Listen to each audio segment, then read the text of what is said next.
Okay, so we get started. In case anyone joins, we'll have to pick up from where we leave. So what we'll do today is main focus will be logistic regression and naive Bayes. In naive Bayes, our focus will mainly be on Gaussian naive Bayes. Okay, so that is what we'll be doing, and there are like roughly four problems that I have with me. I am not sure if we'll be able to do all four, or we may do all four depending on uh, how how much you all already know and how quickly we are able to complete the whole thing. Right. So the first problem, I'll just discuss the three problems quickly. Okay. So this is basically we'll be doing image classification, but not the MNIST kind of images, very simple toy images, right? So this is one image that belongs to the positive class, and this belongs to the negative class, right? So we are just going to try and classify horizontal bars and vertical bars. So given an image, our task is to predict if it's a horizontal bar or a vertical bar. Okay, so that is the image classification problem. Of course, it won't be so simple. We'll make it complicated by adding some noise, right? So all these, the horizontal bar is not just made up of white pixels alone. It'll also be made up of some gray ones, and here and there you'll have some gray ones. Same in the case of the negative class, the vertical bar, right? So this is what we'll be doing first, at least for the first 1 hour, or maybe sooner if we are able to finish it. For week 6, Gaussian naive-Bayes, what we'll be doing is a conventional toy problem that we have been looking at so far, which is have some kind of a blob-like setup, three blocks, right? So three well separated classes, and we'll try to classify it. Okay, so that is the Gaussian naive-Bayes, and the Gaussian naive-Bayes code can be little bit tricky, little bit involved, but we'll go through that. By go through that, I mean we'll write it from scratch, right? So I will, to the extent possible, I will only use this for reference, and we will together write that piece of code. And the third problem, if at all we have time, is to look at different kinds of decision boundaries for logistic regression. So, for example, here I have a logarithmic decision boundary. So, it's a nonlinear decision boundary which we have not seen so far. We have seen circles, but we have not seen different kinds of decision boundaries. So, we will try to fit a we'll try to fit a logistic regression model for this kind of a setup, right? So we'll plot the loss and the epochs, and if time permits, we will try to get hold of the uh, contour plots for the decision boundary, right? So all this is there in the pipeline, but I'm not sure how much of this we'll be able to cover. All right. So any questions at this stage? This is the plan that we have. I think once we get started, no questions. Yeah. Okay. So see, I'll, to the extent possible, I'll not be showing the actual code right away, or in fact, I will not even be showing the code for any of these things. But we will try to write the code, right? So that is the idea. So first problem we are going to take up is this. So I'll show you what output I expect, and let's come up with that output and see how many different ways there are to come up with that output. Okay, so the first problem is for the next 1 hour, it's going to be just image classification. So this is the first thing that I want all of you to try out. So let's put that task up front. So the task is generate, let's say this is task 1, generate an image with a horizontal bar. Okay, and display it.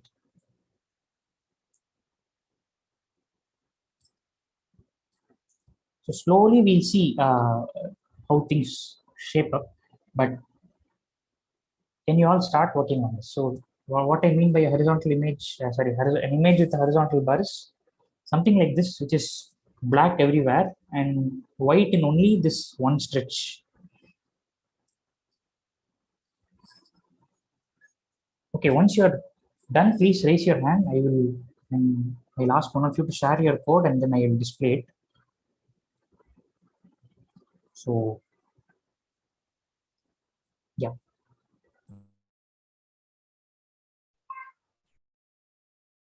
How do you, if you can get a clue, right? In the MNIST, how is the black number represented? Okay, Is it yeah, represented right. as a 1? Yeah, it is represented as one. So yeah, so this is important to see. You can, when I say please do it, doesn't mean that you have to do it. I mean, you have to uh, you please ask questions like this so that that can be a point of discussion. So yeah, so if you want to represent white pixel, then you have to use some non-zero number. Any non-zero number will work. Any positive non-zero number.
Okay, any progress, anyone on this?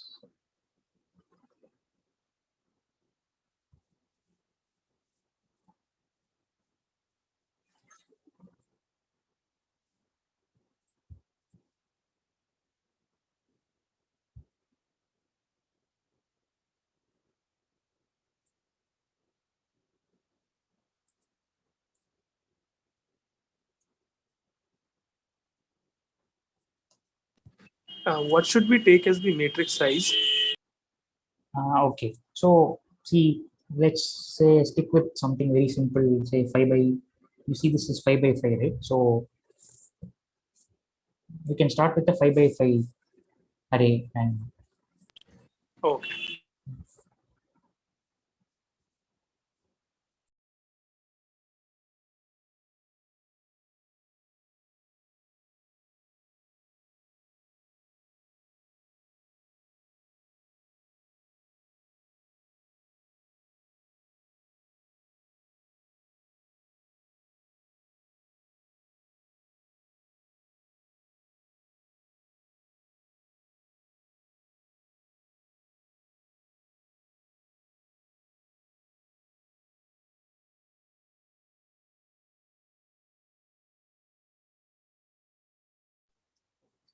okay, so anyone like to share their code snippet?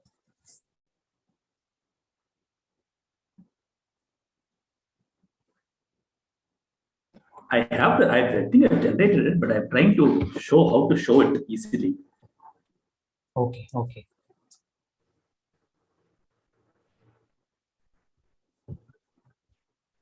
Jayadev's thing seems I am sure. Okay, so I'll maybe start with that. All right, so I'll start with what Jaydev has posted. Okay, so see what we are going to do in this session is Sorry, Karthik, the second line is 1. It's not 0. yeah. So we'll try to be as nonlinear as possible. By nonlinear, I mean so we'll not go linearly. That is, we'll not do the imports first and then okay, of course we have to import, otherwise the code won't work. But it won't be like well laid out, right? So we'll figure things out as we move along, right? So here I obviously need the import. So let's maybe put the import with that. Okay, so I have that with me, and so I have some zeros, and then let's run this. Okay, PLT so is also required. right, so I need another import.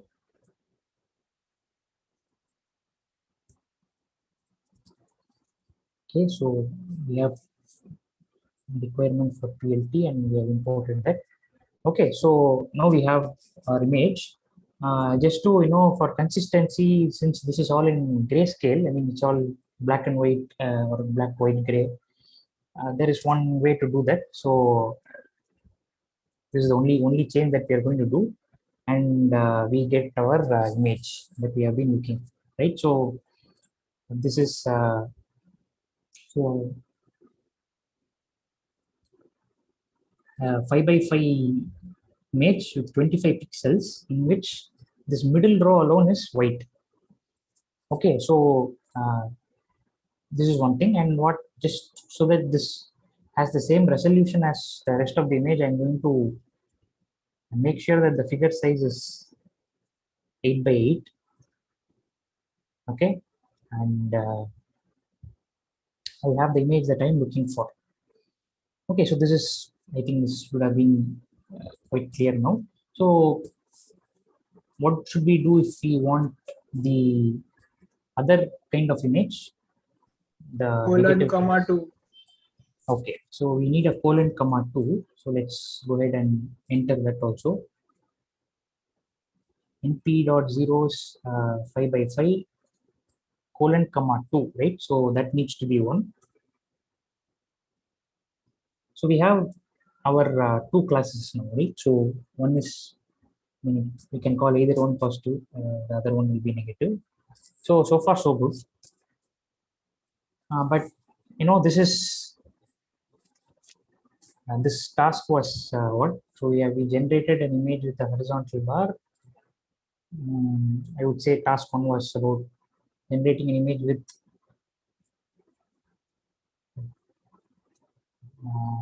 horizontal and vertical bars, right? So we are done with that. So what would be the next task is this probably is too simple, right? So we need some kind of noise to be added to this image, so that it's not so easy, right? So currently, can you think of any non-machine learning way of classifying these images? If you are given this problem, if you are given an image, do you actually need ML to classify it?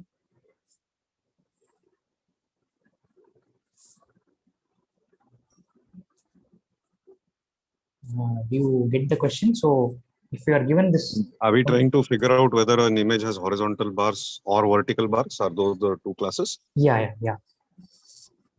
So we can take row-wise sum and column-wise sum, and see that whichever one of them has the highest value. If the row-wise sum has the highest possible value, then it's probably horizontal one. If the column-wise sum has the max value, then it has. But since it's the classification, I think what we can do is, if it is horizontal, then we should look for anything that is above 2 in the y-axis. That will be image 1, and the one which is higher or below 2 should be the other image. Right. So yeah. So the point is made, right? So this is not actually such a hard problem that we have to use some proper ML algorithm for it. But we just humor this whole scenario. We are looking at 5 problems, right? So we'll try to fit logistic regression to solve this. But even before going there, let's try to make it slightly harder by adding some noise. Okay. So now what we are looking for is something like this.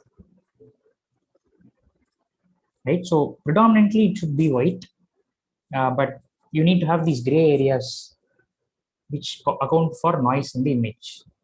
So how do we do that? That is the next task. So task 2 will be to add noise.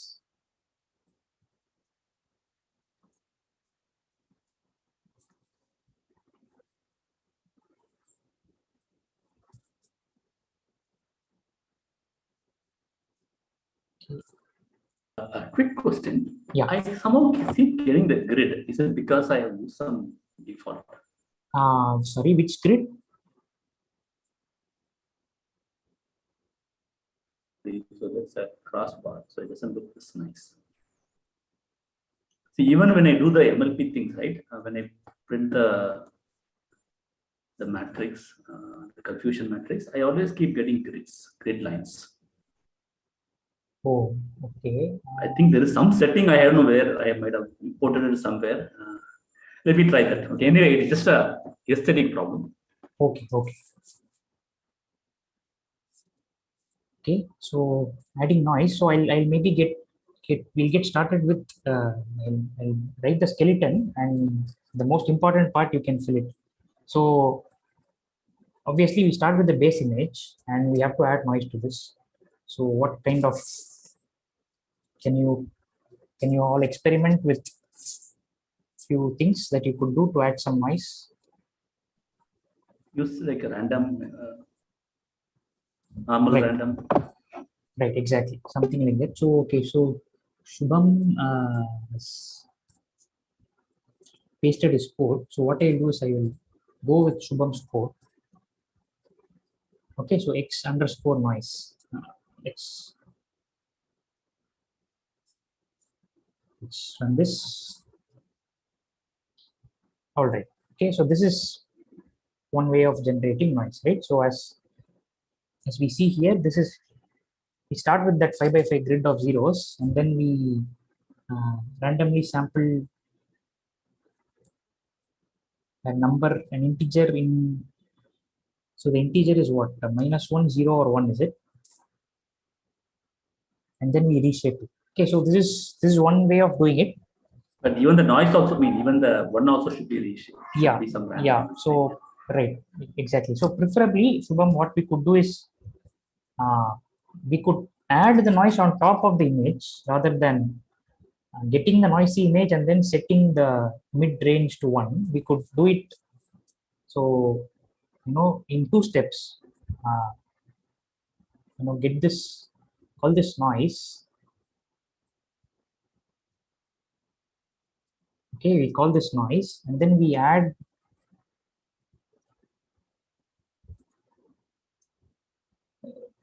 noise to this, right? So right? So at least some portion gets hidden here.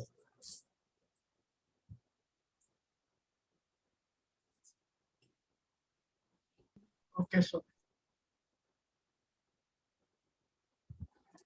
Okay, so what I will do is this is typically what we do is we have a, whenever we do this have NPy for reproducibility, we add some random seed, right? So how do we do that? So see, the default way, or what we have been seeing so far, is to do this np.random.seed and enter some seed value, right? So you say seed is some 1 2 3 4, and then you do this, and then the seed gets set. So you could do this, but typically what NumPy suggests is if you search np.random.seed and go to NumPy's official page, so they typically advise you against doing this random seeding, right? So it's they typically advise you against doing that. So what seems to be a better practice, at least now, is to come up with what is called a random number generator and use that random number generator for all kind of random related stuff, right? So this is the way you do that. So numpy.random provides what is called the default underscore RNG method. Okay, and you set whatever seed value you want. It's 1 2 3 4 here. And what you do is for the rest of your code, whenever you want to generate something random, you use the RNG, right? So what does RNG expose? It exposes several distributions. So for example, beta, binomial, gamma, log normal, logistic, multi-normal, multivariate normal. So all these are there, right? So what I am going to do is I'm going to choose, uniform distribution. So it will be between 0 and 1. And the size will be 5 by 5, right? So because our image is of size 5 by 5, the noise that I choose will be 5 by 5. And just show the random number generator.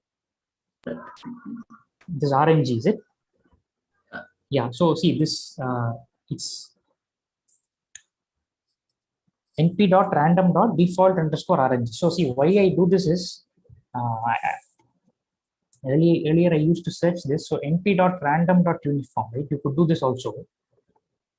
And if you typically go to the NumPy page,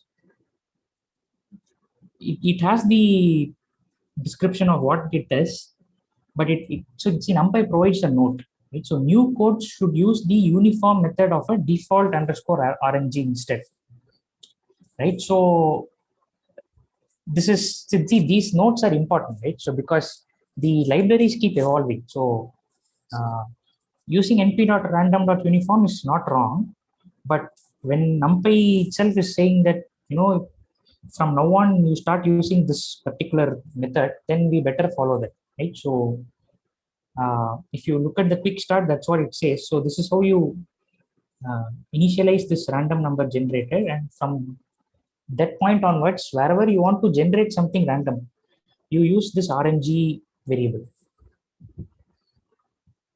right? So that is what we are going to follow, and I will probably add this as a reference. I'm sharing this. You can look up this particular thing. Okay, so yeah, so I have now generated a noisy. I have generated the noise. Now all that I need to do is I need to add this on top of my image. So let's take my image here and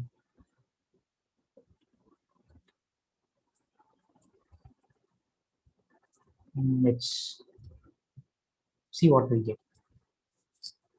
Okay, so this is a noisy image. All right, so far any questions? Because this is the data set in some sense, or one of the samples from the data set that we'll be using for training our model.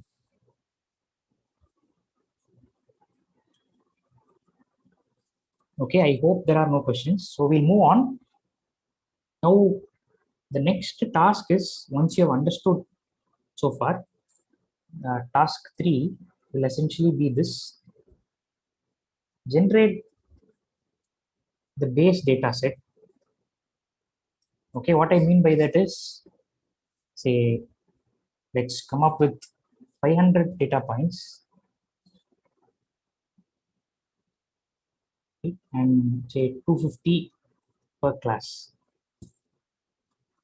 and you should store them in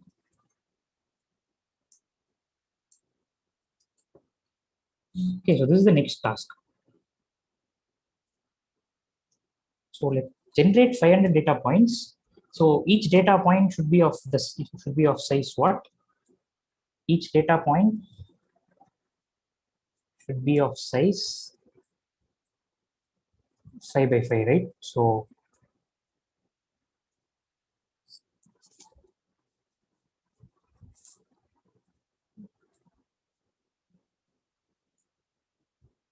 okay, I hope you get the point. So 5, and I'll just number them so that it's clearer. 500 data points, 250 per class. Store them in X and Y. Y is class labels. It could be 0 and 1. Each data point should be of size 5 cross 5.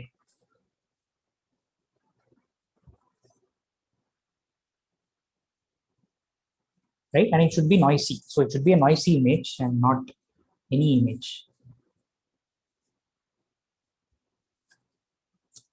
So should we reduce the size from 5 by 5, or is it okay? No, I think maybe it's okay. Yeah, we'll maybe stick to this. Okay, so I'll just give you the skeleton of the. If you can write it this way, it will be even more helpful. So generate these many data points belonging to this class, where each data point has image size to be IM size, right? So this is the kind of function that I would like you all to write, and then we can take it from there, right? So generate num images of size IM size cross IM size with label whatever label, right? So if label is 0, you should give me these many images with horizontal bars. If label is 1, you should give me these many images with vertical bars.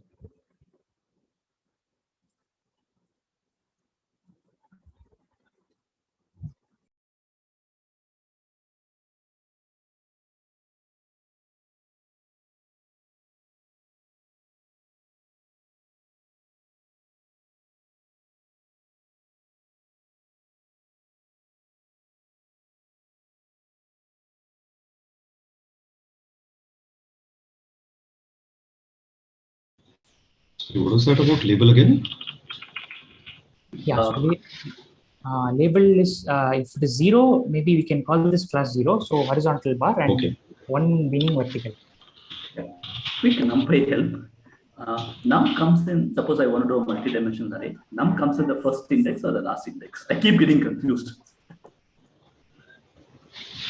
Num, as in you want Suppose to. I want to do IM size star IM size star as a quick way to generate. The num should come first or last?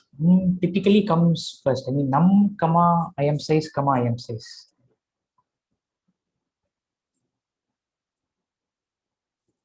Right?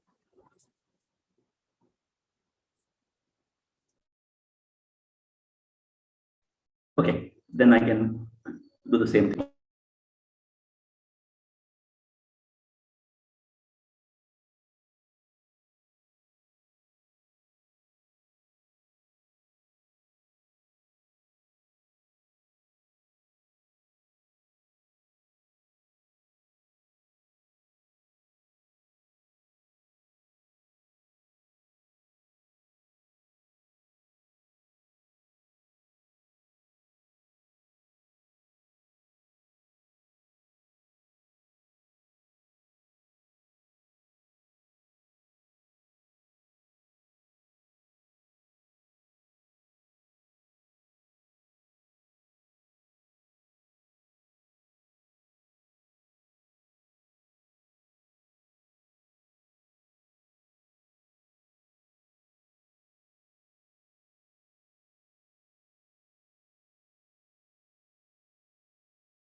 Okay, so I have Jaydev scored in the chat. Anyone else who would like to?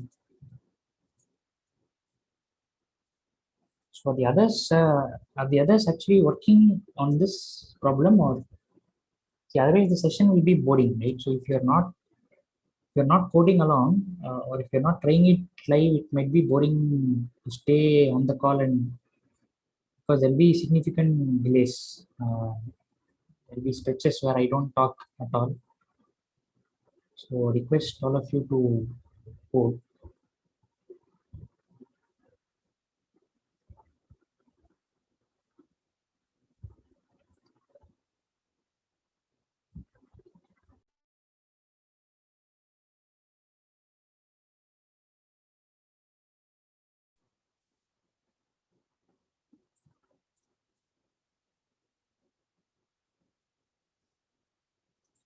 Okay, so I have two pieces of code. I'll get started with both of them, right? So one is by Jaydev, other one is from Subha.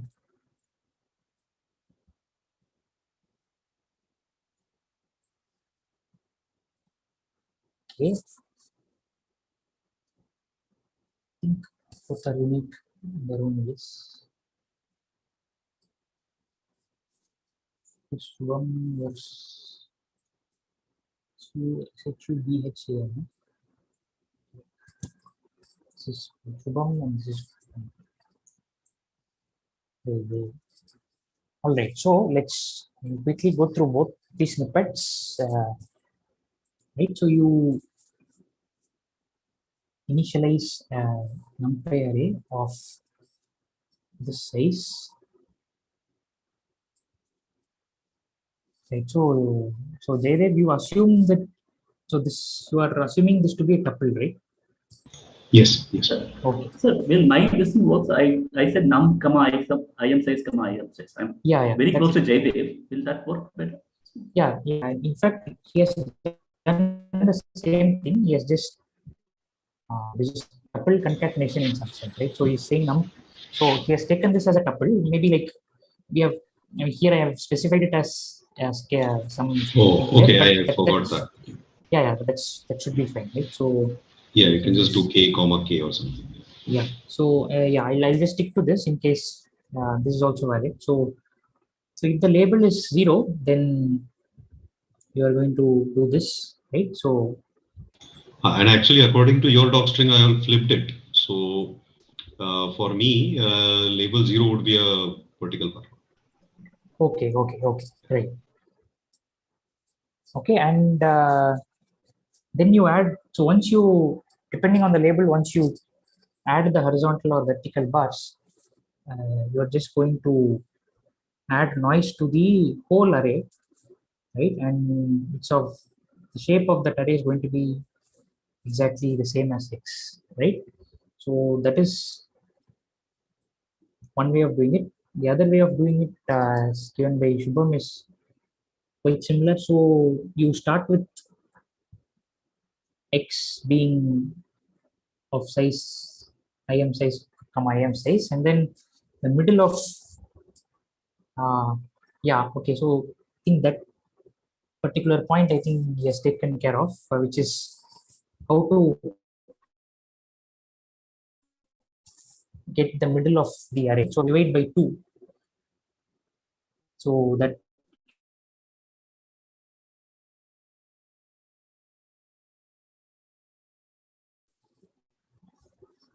okay, and Okay, it seems like this is a mistake I made. So my code won't work for right. anything other than 5. Yeah. So I think in my code I forgot about the num part. yeah, right.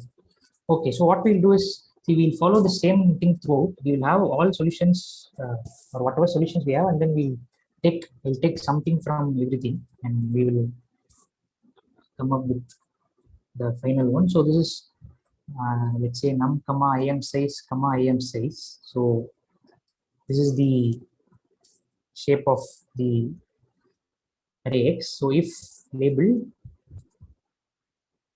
is 0, I want a horizontal bar, right? So what would a horizontal bar be? So the midpoint of this thing is going to be this, right? Yeah. This is going to be 1, else this is going to be 1. Okay, and then what else do I want to take? I will just take this from here. So I add a uniform noise to the whole thing, right? So in fact, what we'll do is I will add this as another parameter, and I'll call this noise factor, right? How much noise do I want to add? I think that was not there initially, but that's a good addition. So let's add that. I want to add this much noise. Let's give it a default value also, the noise factor. Yeah. So that we don't have to write it every. Right. So we'll have, let's say, 0.2. So I want this much noise here, and yes, now I can return x, then label into np dot. Okay, so yeah, so this is some kind of union of these two codes or selective intersection. But how is it label.1? How np.1s may not be there? No? So that's why he's multiplying it by label. So if the Okay. 0. Okay, right. Okay, so see, I am deleting these two codes not because they are wrong or anything, but just so that we have one version finally. Okay, so we'll just test this out. Let's say I want to generate 100 images of size 5 cross 5 belonging to 0 label with that standard noise factor. So let's see what the shape is. X dot shape comma y dot shape. Okay, so we have 100 cross 5 cross 5 and then 100 cross 1. So it seems to be reasonable. Now what we will do is just so that we know that we are on the right track, we'll just randomly pick some image and see how it looks like. Say 50th image in this. Maybe in a loop, no? So I think maybe 10 to 15. Yeah, but I don't think it will. Does it work in a loop? Usually it gets. No, I'm just saying 10, like just do a 10th, 20th, Oh, 30th, okay. 40th. Right. Yeah. So we have picked up the 10th image here, right? Let's just okay. So we have some noise added. Let's ramp up the noise factor and see how that looks like. Say noise of 0.5. Okay, so that is much more noisier. Okay, so we are able to control that, and so this is our task 3 so far. So we have completed task 3. Task 4 is going to be very familiar task of divide data into train and test. Okay, so I think quickly we can do that. Can someone do that? I mean, we don't need a function per se. Let's say. Did we concatenate these two features? Right, good point. So we'll come to that. We will, yeah. So maybe okay. I thought we'll finish that first, right? So if you want features, what do you think we should do? So far we only have images. So we have num comma im size comma im size. Let's say 100 cross 5 cross 5. So if you want to use them as features, what would be the right thing to do at this stage?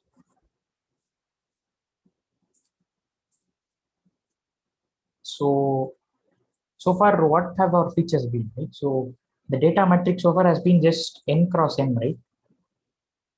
Wouldn't it be convenient if we had this as n cross m also? Currently, we have n cross m, right? Something like that.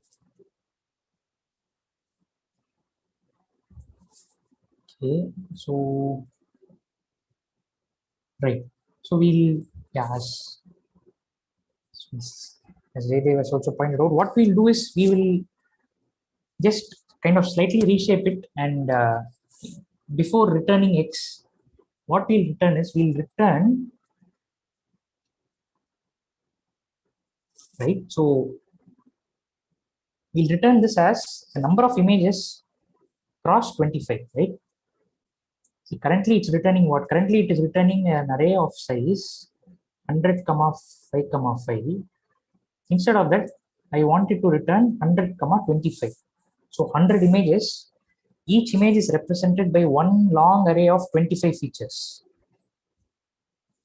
right? Instead of having them as 5 by 5 features, or instead of having it as an image 5 by 5, I am having it as 25 features.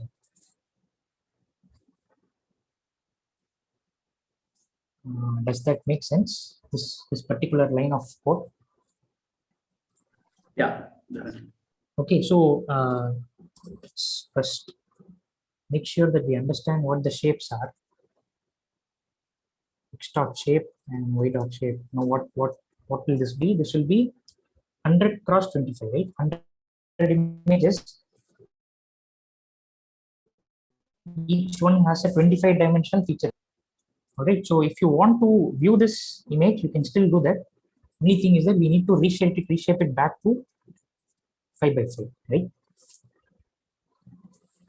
So this is important thing that we need to know. Moving from image space to feature space to image space, right? That will be useful later on also. I am sure seems to be taking the reshaped ones also, or did they make a mistake? Oh, is it? So if you don't reshape also it works, is it?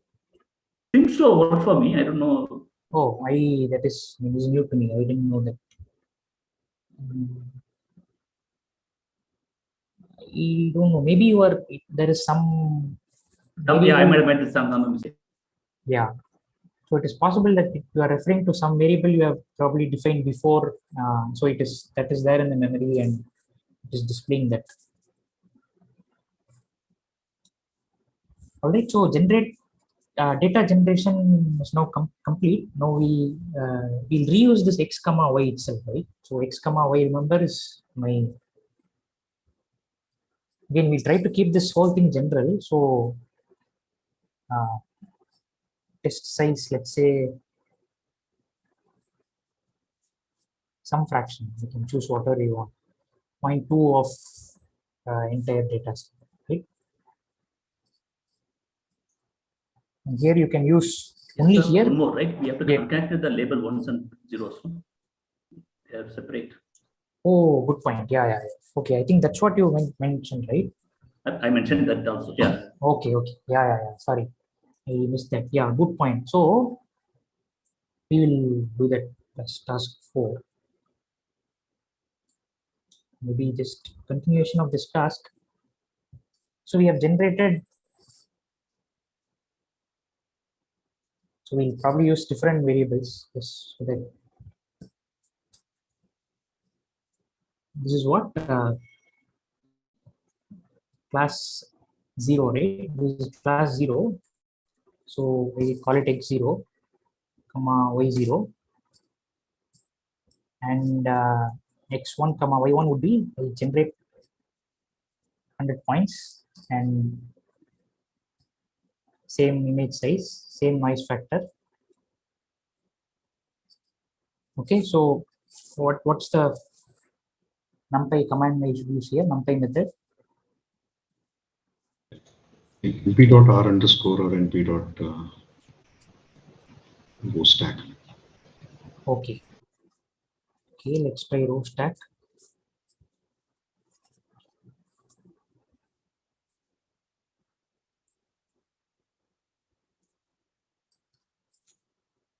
Okay, I'll stack these two row wise. And I call this x, and likewise I do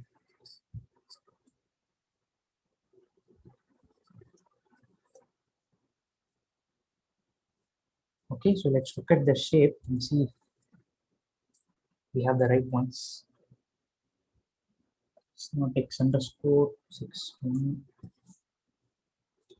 Okay, right. So we started off with 100 data points each. Now we have 200 data points, 100 belonging to each class. For why we don't need to do row stack, we can just use.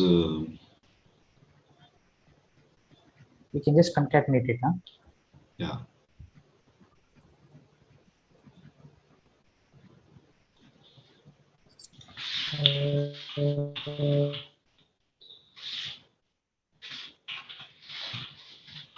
Yeah, because when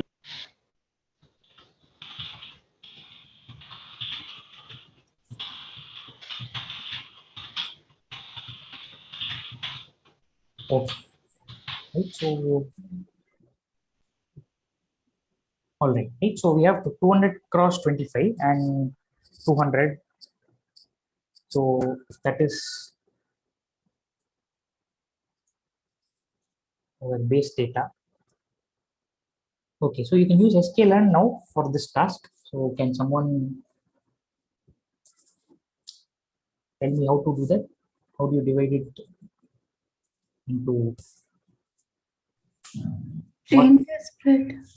okay, train test split. So so I need an import here, right? So what I'll do is, since I am pushing all my imports in a particular place, I need an import SKLAND. So I'll do that there and then I'll come down. So what particular module of SKLAND do I need to use? Model It's selection. model selection. So, model selection. And I need to import what? Train underscore test underscore split. Okay. So we have this luxury of autocomplete here. And, okay, so yeah, no, this is, you must have done this several times. So I'm assuming you know this, and I'm just not spending too much time on this. So you have, it first returns the X values and then it returns the Y values, right? So train underscore test underscore split of X comma Y comma test size is 0.2 and so whatever random state we have been using some seed value so far. Okay, so let's just make sure we have what we are looking for. I think that can be the RNG instance itself. Yeah, so I have tried doing that, but it requires something called random state apparently. I mean, Oh, is it? Oh, yeah, okay. so some numpy.random.random state. So yeah, I was also wondering. Okay, it's not RNG, it's random state instances. Right. Okay, so let's test if we are on the right track.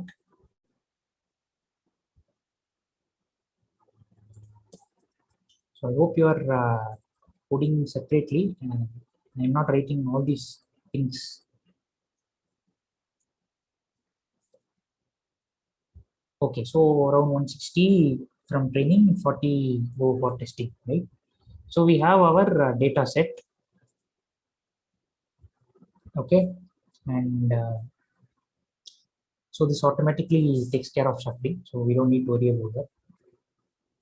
Now the next task is going to be the big task, right? So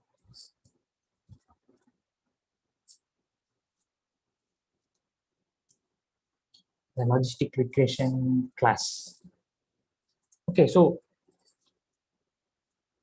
for this class again, I'll start with whatever you want to do. So class logistic regression, that much is clear. And I'll have some basic constructor just to kick things off, right? So some weight vector is there, and then there are certain number of methods that. So what all methods do you think we need to have in our class? Can you name some? I'll if it seems relevant, I'll keep adding them. No, fit and predict, but fit we don't use, but yeah. Linear transform. Okay, fit I certainly need, right? Fit is certainly important and predict is also certainly important. Yeah. Okay, so the transform and the eval the function, that is where I was getting confused from the demo. But we need some function, right? We need some. yeah. So we will come to that, right? So transform, see, this transform is, the linear combination is so simple, right? So I maybe, so we don't need a separate function for that. So anything else? The sigmoid function we need, right? Okay, The activation function. Okay, for the sigmoid, let's add one. Let's add one method for that. What else? The sigmoid doesn't need to be a method of this class, right? The true. It can stay outside.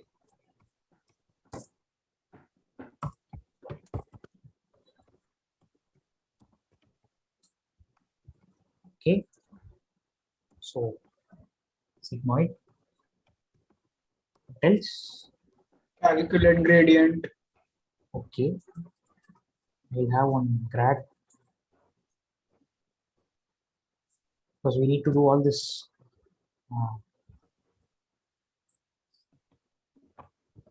Parameters, we come to that. Okay. What else would I require in the process of this particular class? Weight Any other updates. methods? Okay, so let's say I update the weight inside fit. Okay, so inside fit I'll update the weights.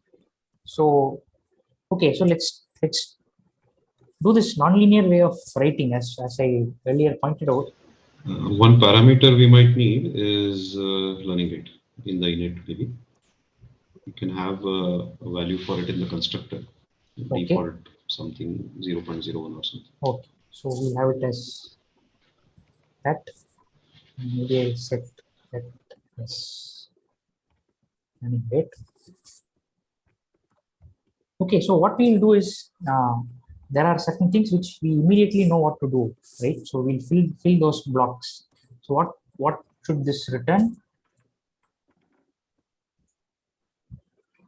Can you just tell me? It's just one line, so we'll just finish that.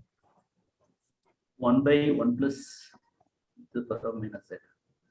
Okay. So NP dot exp minus z, yeah. Right. So this is all the sigmoid is going to be. So sigmoid is done. Now what we'll do is we'll start with fit. Okay, let's do and assume that we are going to do the use gradient descent, right? Batch gradient descent, no stochastic gradient descent or mini batch variants. We'll just do batch gradient descent,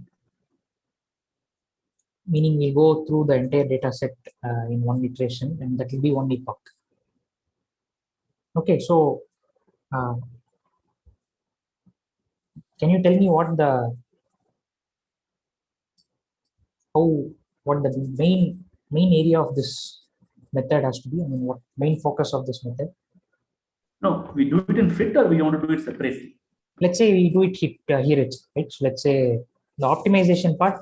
Okay, because typically the demo, the fitters just use a normal method. Okay.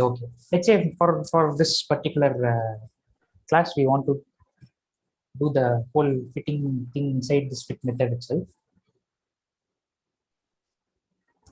Okay, so yeah. First, initialize a W with some random value maybe. Okay. So W equal to something. Okay. We could start with zeros, maybe, and maybe zeros is not the right choice. So Rand is fine, I guess. Okay. Right. RNG dot. Okay, so I think since we are using, let's say we use the standard normal. So what size should this be? So we need to figure out the size, right? What is the size generally? Number of columns in X plus 1. Okay, so number of columns in X plus 1. Okay, now which means that we have to add certain things here. We have to give the data and the label, right? We need to give the data and the label. Let's say we also have to give the number of epochs, maybe 100 epochs, some default value, right? So in order to make room for going beyond the standard set of features, I will introduce one pre-process function, right? So maybe the name is not so good, but so again, this need not necessarily be inside the class.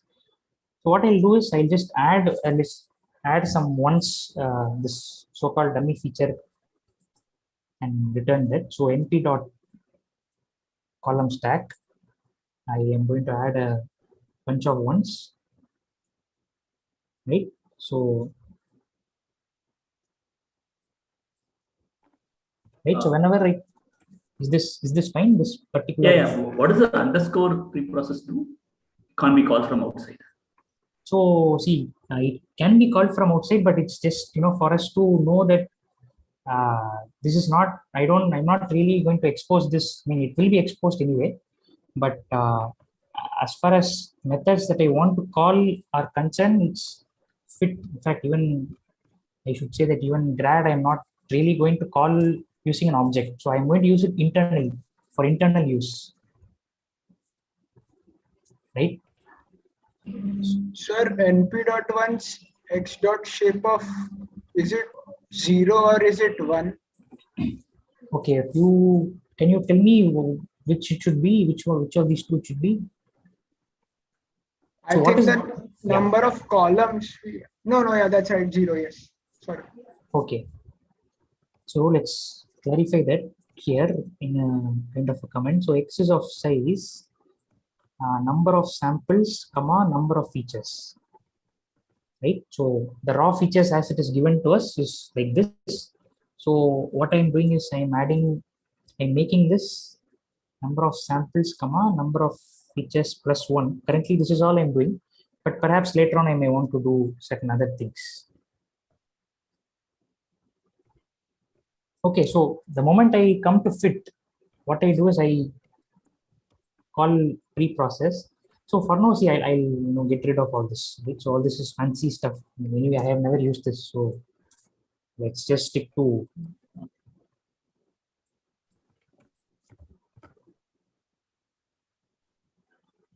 or maybe even move it out, right? So we have, let's just keep it as a standalone function, just like sigmoid. So I can refer to this outside also. So I just call pre-process of x, right? So now I have my weights. So weights, what should be the shape of the weights? X shape 1. Okay, should be x dot shape 1, right? So this should be the shape of the weights. So far so good. Okay, so and now what should I do next? Gradient descent is what we need to do. So what will be the next step? Error. Okay, so we need a loss method somewhere. So so what are the two parameters that I need to compute the loss? X, W, and Y. No, y hat and y. Okay, right. So I mean, in this case, it's enough if we have the predicted y hat, y predict and y, right? So, okay, so this situation is likely to come up during exam. So what we need to do is, what is the loss? So loss, let's mathematically write it down. This is what? This is binary cross entropy loss, right? This is what? Minus y. So this is predict, right? Minus y predict. The true label log y minus 1 minus y log 1 minus y. Please don't mind this LaTeX thingy. It is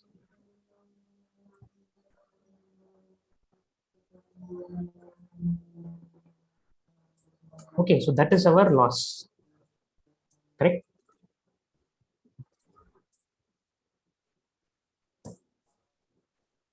Is this expression familiar? Yes. Okay, so we need to do No, I this. was more watching the latest part. Sorry. Right. Minus y log y predict. So let's do that. Minus y into where is that? Log np dot log y predict minus 1 minus y into np dot log 1 minus y predict. Okay, is that it? Will this give us the loss? No, some is required. Right. Okay, I hope everyone got that, right? Is that clear why we need the sum?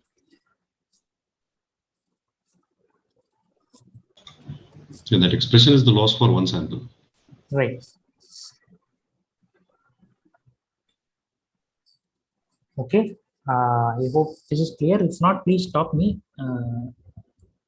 Okay, we have the loss, but loss per se we won't need for computing the weight updates, right? So loss we need it for, finally plotting the loss curve. So let's have another variable to store all the losses, one for each epoch. All right. So what is the next step now in the fit procedure or fit method?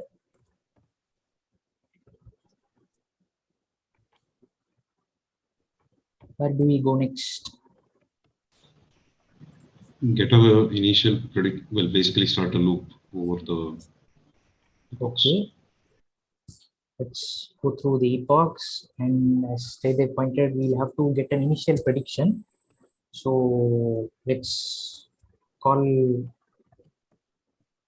Okay, right. So here is what we want. So this is what we need to do. But we need to be careful about what predict does. So what do we want predict to do? We want to make predict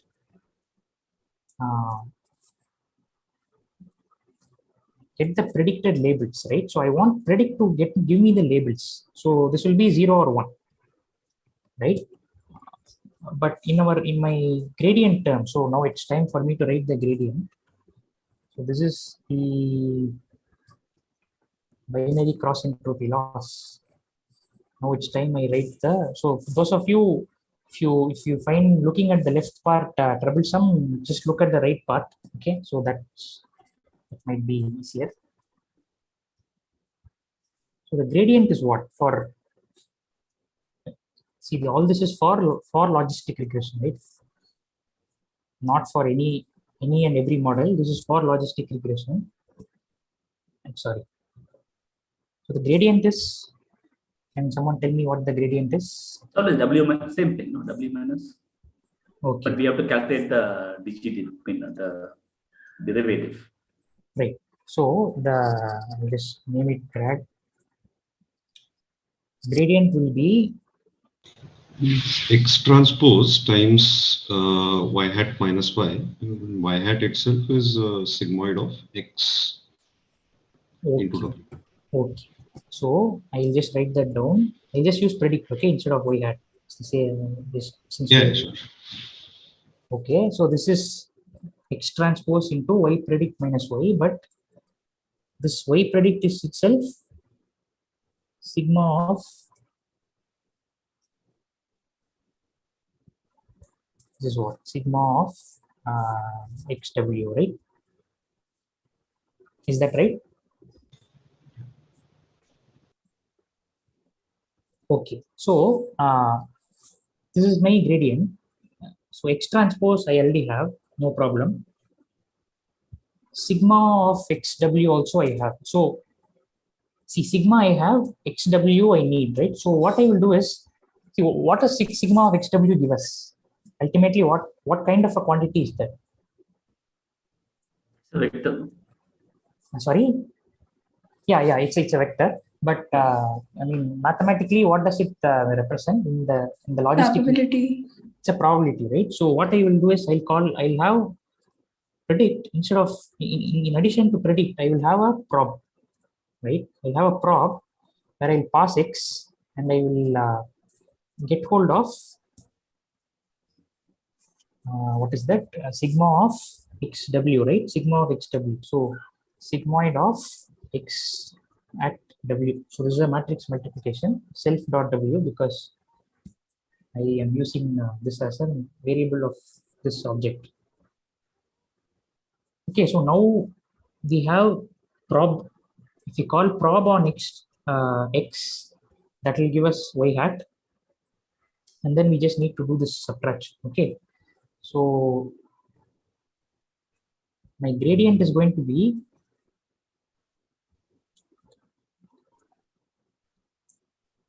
let me just write the skeleton of the loop. So update my weights this way times compute my gradient on W. Okay, it's fine. x comma y. Yeah. So we need w, but w will be procured this way. So now we have to write the gradient where we are passing x and y. Okay, so this is what I need to go back again. X transpose into okay, this is not that into, this is matrix multiplication. So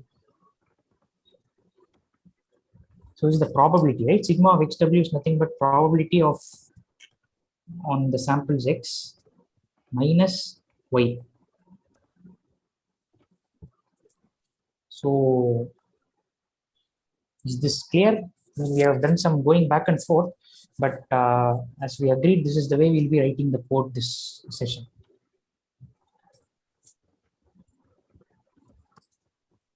So does anyone have any doubts? Please stop me now. Okay. Could you show the fit method? Have you finished it or still a couple of lines to go, I think? No, we still Okay, have, finished it. yeah, I mean, the roughly it's there, but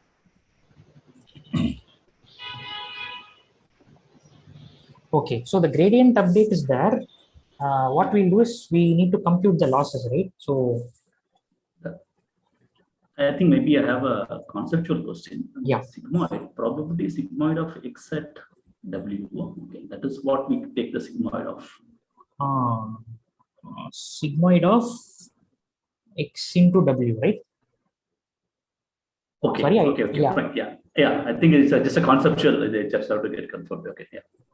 Okay, no, it's clear now. Yeah. Okay.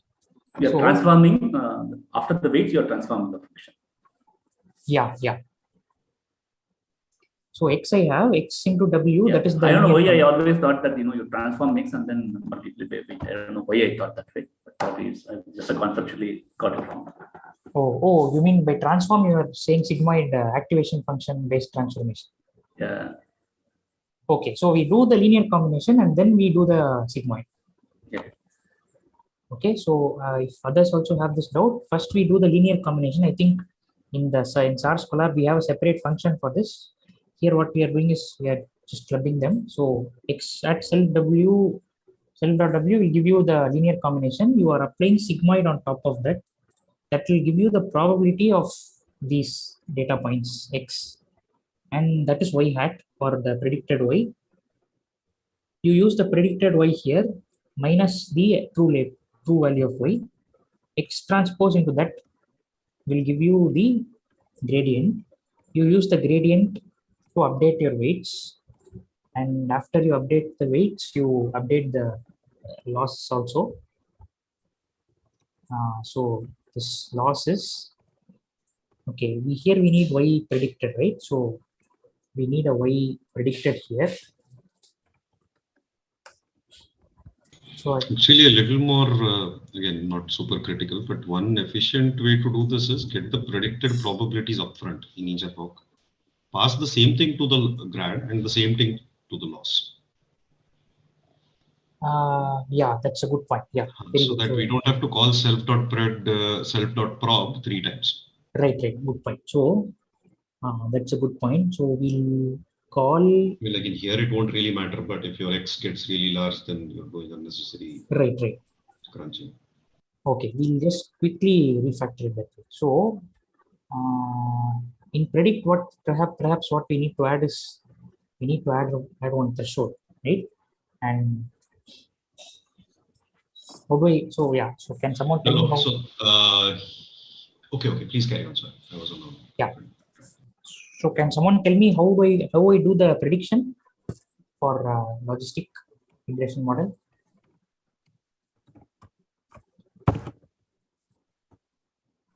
What code should I write here? Greater than threshold, right?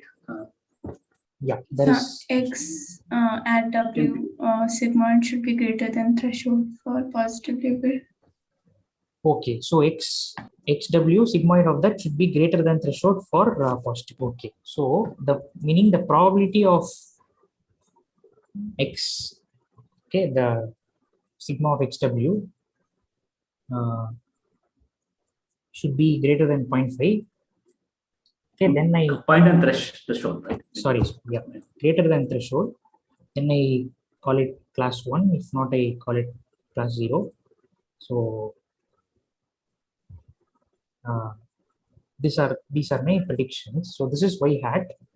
So as actually, you can just do that comparison condition is there. Just wrap it in numpy dot as type int. Okay, right, got it. Okay.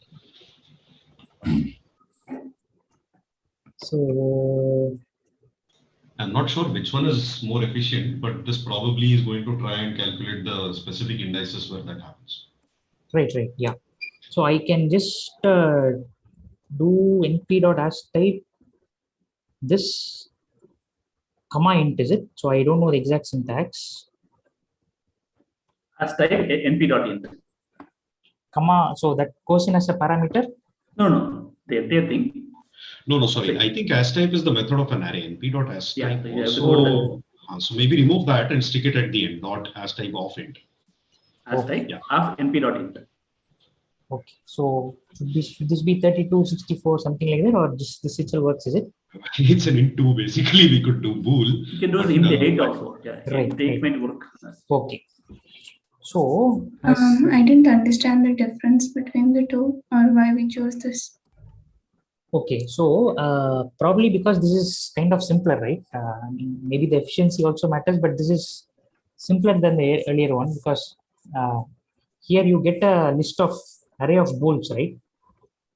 True, false, false, and then you just wherever zero is there, that becomes wherever false is there, that becomes 0, and wherever true is there, that becomes 1, and that's what we need, right? Finally, so kind of this is simpler than the earlier one to process, at least. Okay, so that is predict, and as Jaydev pointed, this grad also has predict. So we grad finally needs only y predict and y. So we could just pass. Yeah, just pass another parameter called ypred, and no, y is required, ypred, and self.probx. Yeah, replace that with. Is it the other way around? No, it doesn't matter. Okay, so this is. I hope this is also clear to everyone what we have just done, and this has to go before, right? So you do the prediction once in each epoch. Yes. Right. So you and then loss can now use that same value. Right. Now loss will now look at y predict.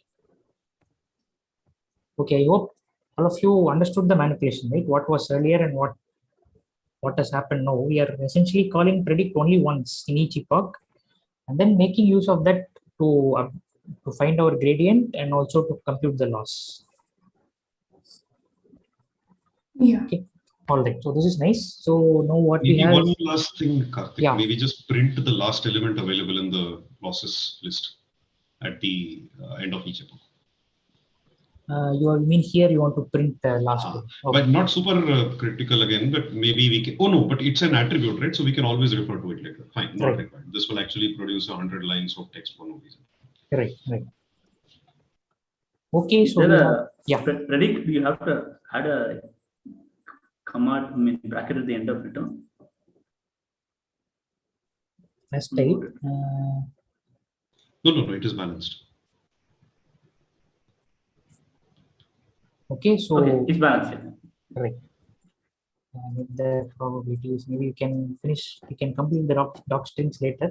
So let's now test this. Right? Let's test this by training the whole thing.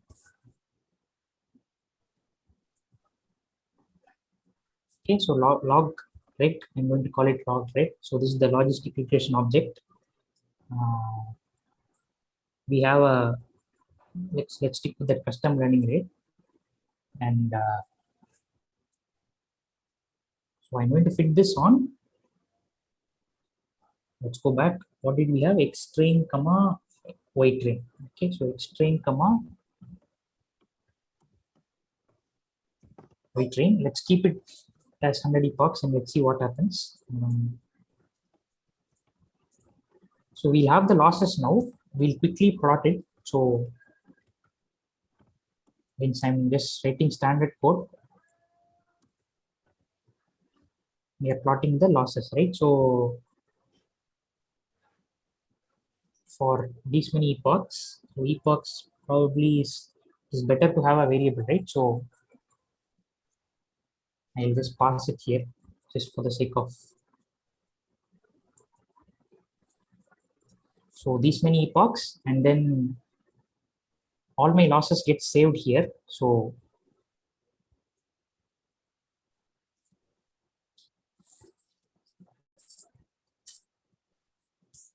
okay, so let's see what happens. We may have some errors. There's one extra bracket in the plot. Last line. Yeah. Okay. Okay. Okay. So we are. What could have gone wrong? So learning rate too high, or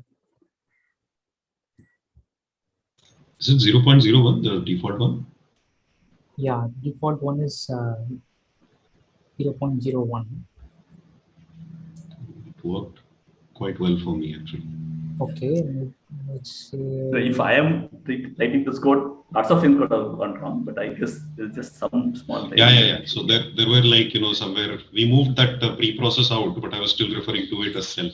That sort of thing kept happening. Okay. So yeah, let's see. Can you just look at the fit code again? I thought there is a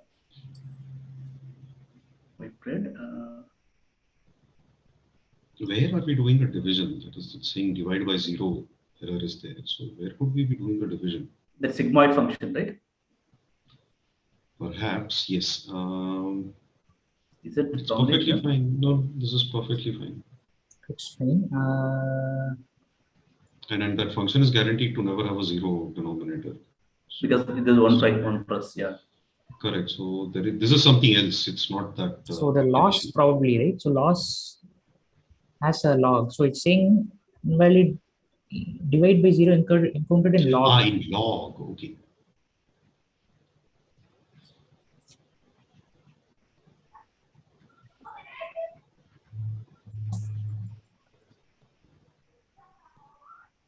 So try this. Take both the minus signs outside. No, minus should be outside, right? Yeah. That first minus is outside, right? Actually, it doesn't matter. Algebraically, it's the same thing, but it's perhaps because of the log, it's messing up. So, no, see, if it minus is inside, that other would be plus, right? This has to be probabilities, right? Karthik, there is no return statement in the loss function. Oh, okay. So it's written in a runtime or something. See, even otherwise, I think this has to be probabilities, right? It can't be labels, predicted labels. Currently, it is 1 or 0. Yeah. Correct. Right? Which is why it's ending up with zeros. I see. So why pred? Let's make it self.prob, not self.predict. Yeah. This has to be. So we essentially don't need predict here, right? Then. No, we do need predict. For loss, we will need predict. Yeah, what I'm saying is in the fit one, in line number 28, change it to prob, not self.predict. Okay. Yeah. Line number 28. Yeah. But then I end up calling prob again, right? But only once, no? So, no. In line number 28, Karthik. Not Instead this of one. Previous line. Okay. This is still white bread. Refer to white bread. Okay, white bread is self.prop rather than predict. Okay. So I Because predict is use doing the next step, right? We want the actual base value. right. probabilities, yeah, not the integers. Okay. So this is why this was all right. So let's now run this and see. And therefore, since self.loss was returning nothing, that's why we got a blank chart. Right. Set of nuns, basically. Okay, we have a decent curve. Let's just go ahead and quickly title it. So now it took longer.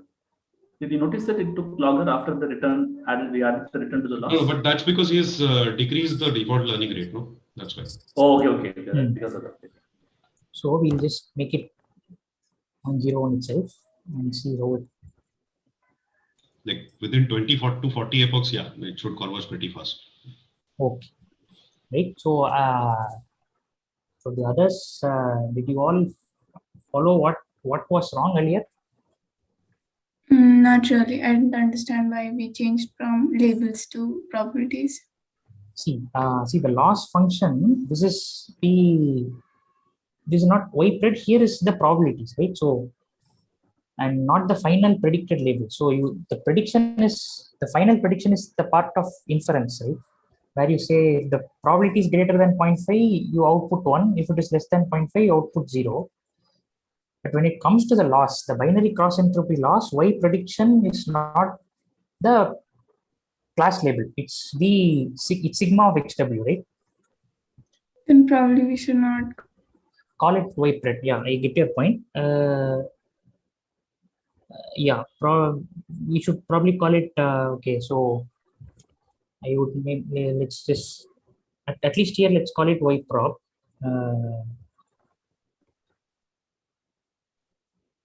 Okay, right, but it's the same thing. Only change is that we have used a different variable name. So is it clear now what was wrong earlier and why we were getting that error?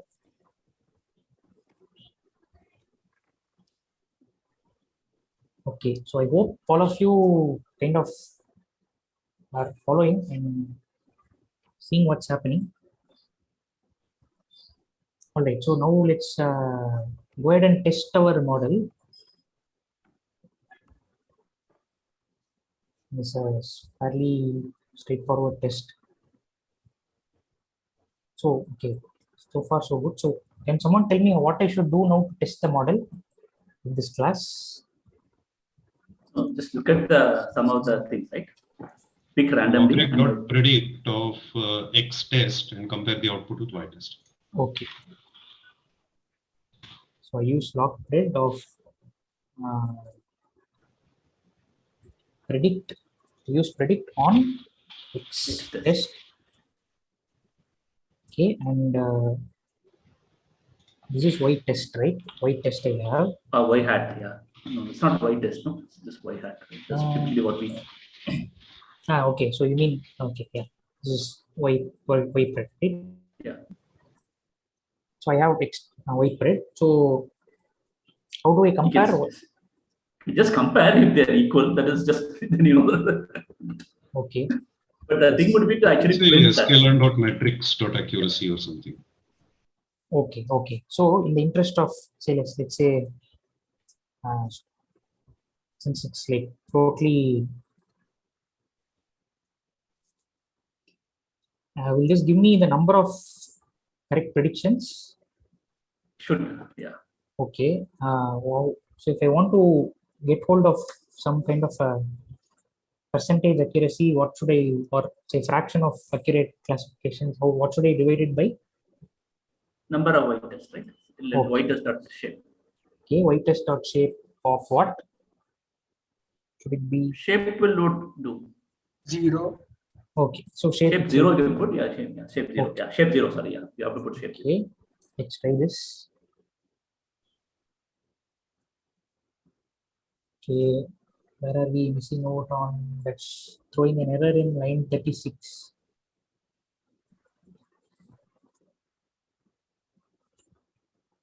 self.w, what will be?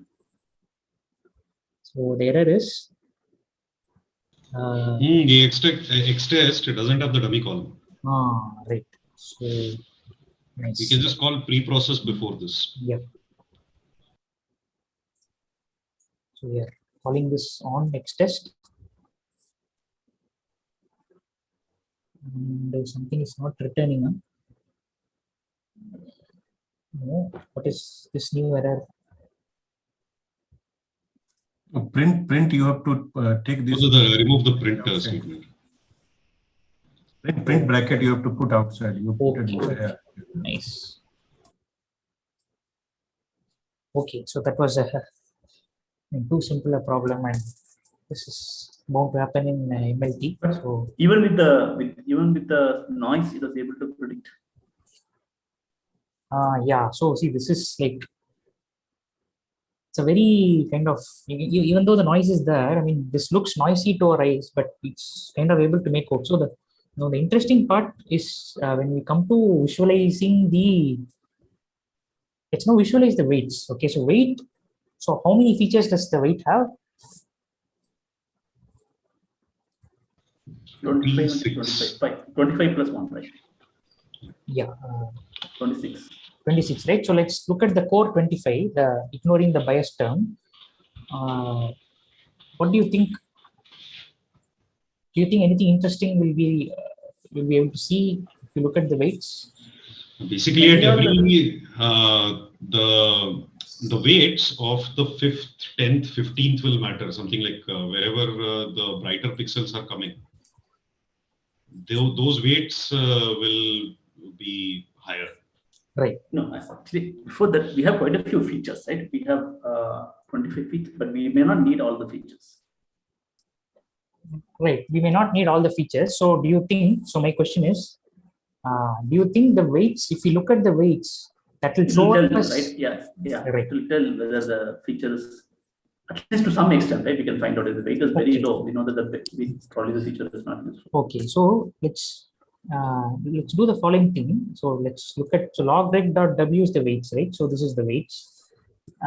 Here itself we can make out, but it's in a more appealing way. What we'll do is, since each weight corresponds to one of the 25 pixels, we are going to reshape this also this way, right? So now your weight also looks like an image, and because of this we can plot this, right? So we can plot this. Take the first weight onwards. This is 26. Yeah, good point. Yeah. So this is what we are plotting, and just make sure it's a decent sized plot. Okay, we are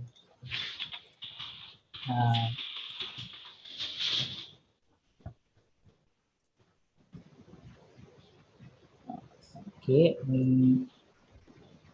Define. No, yeah, we didn't do this inside. We have to put just give 5. Oh, we didn't do that, is it? Okay.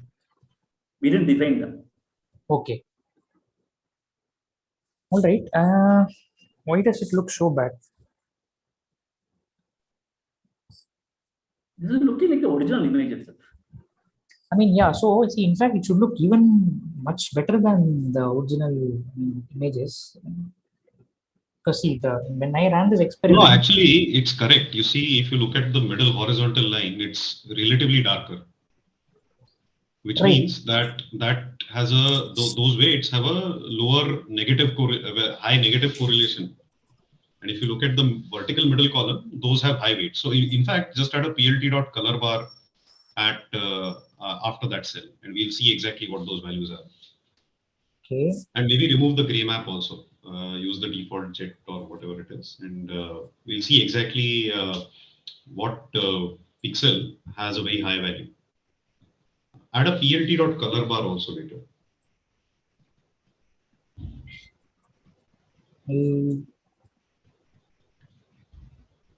So the darkest ones have the strongest negative correlation with the positive class. Right. And if you look at them, they occur in the second row. Yeah. Which means the middle column, the values. The middle column is also the highest positive weights. Correct. It's the brightest column vertically. Yeah. Yeah. See, the reason why I'm saying this is kind of bad looking is when I ran the experiment, I got very neat kind of weights. So this is how Oh, I I got see. it. Okay. Did you Maybe overfit? probably, yeah. Good, yeah, that's a good point. Yeah, let's. Maybe like if we run it for 10,000 epochs or something, it'll. Right. Yeah, I think I trained. Maybe at that time I would have trained it for a longer period. So let's. No, weight shouldn't change, right? Because we are 20 epochs, we are actually reaching the learning Plus rate. zero loss. Yeah. Yeah. Fair enough. Maybe probably the noise is too high. That could be a. Yeah, we put 0.5, right? Yeah, we could decrease the noise. Yeah, where is the noise? The It's in problem the is, generate call all the way up. yeah, so we generated here, right? So say maybe we can make it small.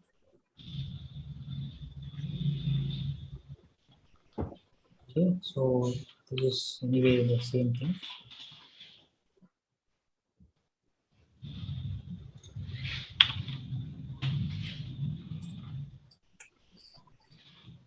Okay. No, still.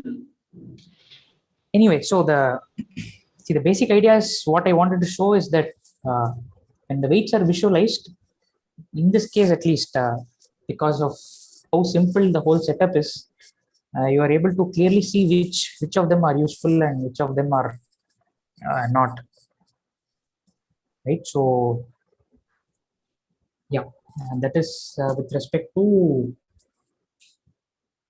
logistic regression. We could probably run a few more experiments which I had that you can run later on. See how does the accuracy vary as you increase the noise, and you could try out different patterns for positive and negative class. Right? So this was a very simple pattern.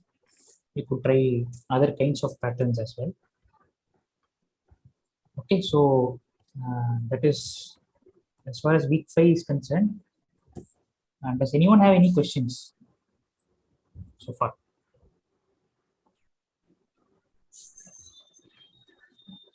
Okay, so if not, we'll move on. Let's just take a small break and let's come back and work on the Base, right? Yeah, it base. Yeah, we'll get back to Gaussian wave base, and if time permits, we'll work on. I mean, that I don't think time will permit. So just some 3-4 minutes break. Let us take and come back. You can probably just give us this text. Okay, so we have to do this, right? Sorry. We have to create this data Yeah, set. yeah. No? Yeah. Good point. Yeah, you can give us the homework, break work. Yeah, that's a good point. So we'll this yeah. So please generate these 3 blobs. So we want the blobs to be centered at -1, -1, 0, 0, and 1, 1. Okay, this is to make our life easier later on while we check how correct our implementation is. 100 points each, right? Yeah. Let's say 100 points. Typically 100 points. Right. Yeah, 100 points each. Yeah, exactly. Okay, so 100 points each. And if you can also please plot this, I'll come back in for 5 minutes.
The n features are still 1 here, right? 2.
Okay, so any progress?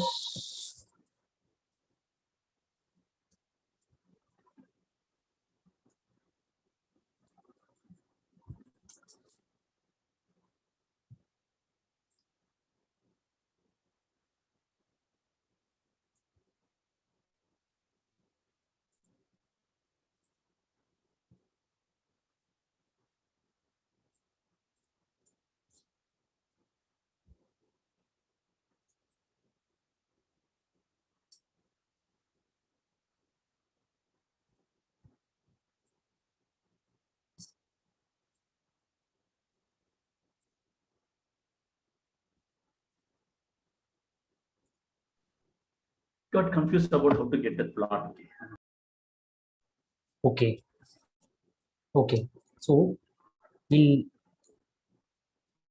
see there's a simple method. It's not simple in the sense. One thing that was covered in the collapse, weekly collapse. The other one is to use a standard multivariate normal distribution method. Okay, so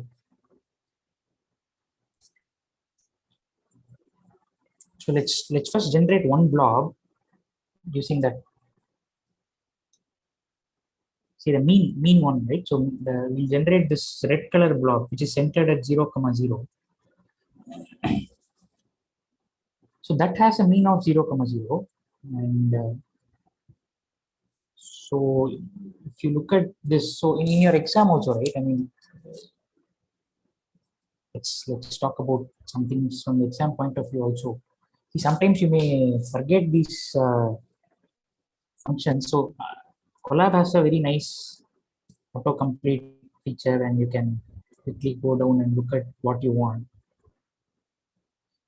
But in the exam, you can't do that. So at least as far as the portal is concerned, right? You can, if you know the name of the method you are looking at, say I know that it's standard normal, or let's say here I know that it's multivariate normal, okay? Because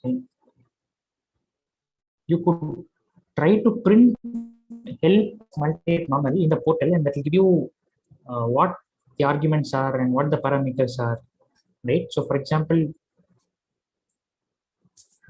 here it tells me that draws random samples from multivariate normal distribution. And these are the parameters. So mean is the first parameter. So I'm just going to go ahead and set the mean to be equal to M1. And second is covariance matrix, right? So n cross n, for us it's 2 cross 2. So I will typically use an identity covariance matrix just to see how it looks like. Right? So mean covariance You can use matrix. np dot y. Yeah, np dot I. Okay, right. We'll do np dot I. np dot I 2. So this is a 2 by 2 identity matrix, and then size is, let's say, 100. Right? So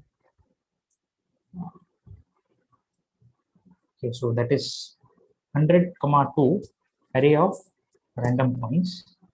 As usual, let's plot this. The 8 is what I want. PLT dot plot. So what is this? This is, say, x1. In this context, this is x1. This is x0, x1, x2. Okay, so x1. PLT dot plot x1. I plot the 0 coordinate, and then I plot the coordinate 1. And I want these to be dots, right? And Scatter, maybe not plot. right, yeah. So I could use scatter, or I could just say use plot it. Okay, you're doing a dot later. Fine, got it. Okay, so this is all spread out, but unless we plot few more, the other two blocks, we won't know what we are actually doing. So let's go ahead and define the other blocks also. This is at 1, 1, and sorry, this is at M1, M2, and M3, right? Or rather M0, M1, and M2. M0, M1, M2 are at locations. Is it also fine to use np dot random normal?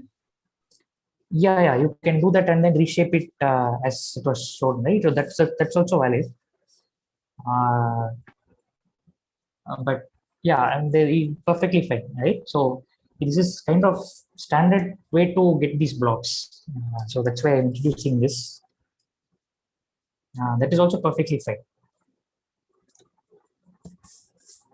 Okay, so this is M0, M1, M2, and you just call this 3 times on these 3. Yeah, so a lot of repetitive code, but you could write a function, but I'm just doing it repeatedly. So x0, x1, x2, and I'm calling plot 3 times. X again x0, x1, x2, x0, x1, x2. So I want this to be blue, red, green. Okay, so I want this to be blue, red, green, and I want to give this a label 0, label 1, and label 2. Right? And you want a legend to go with that.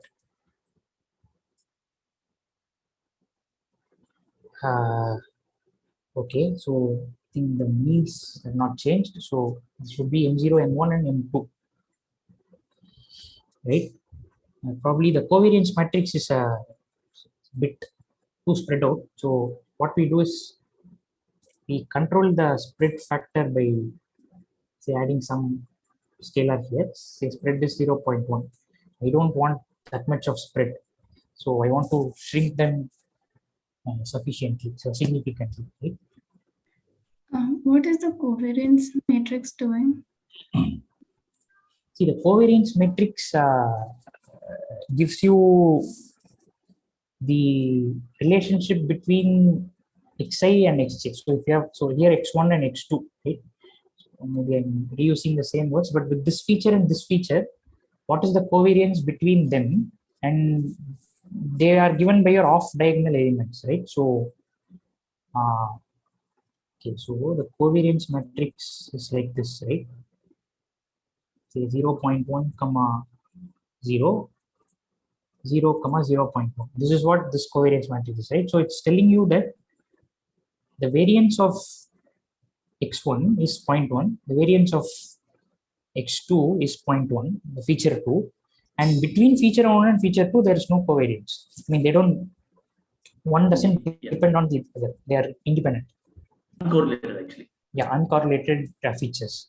So let's see, let's look at what happens if I add something, right? So let's say I add 0, 0.8 and 0.8, 0. Okay, so I make the covariance matrix like this. Okay, it's not positive semi-definite, it's saying we need to add the right kind of values. So I don't know what. 0.05.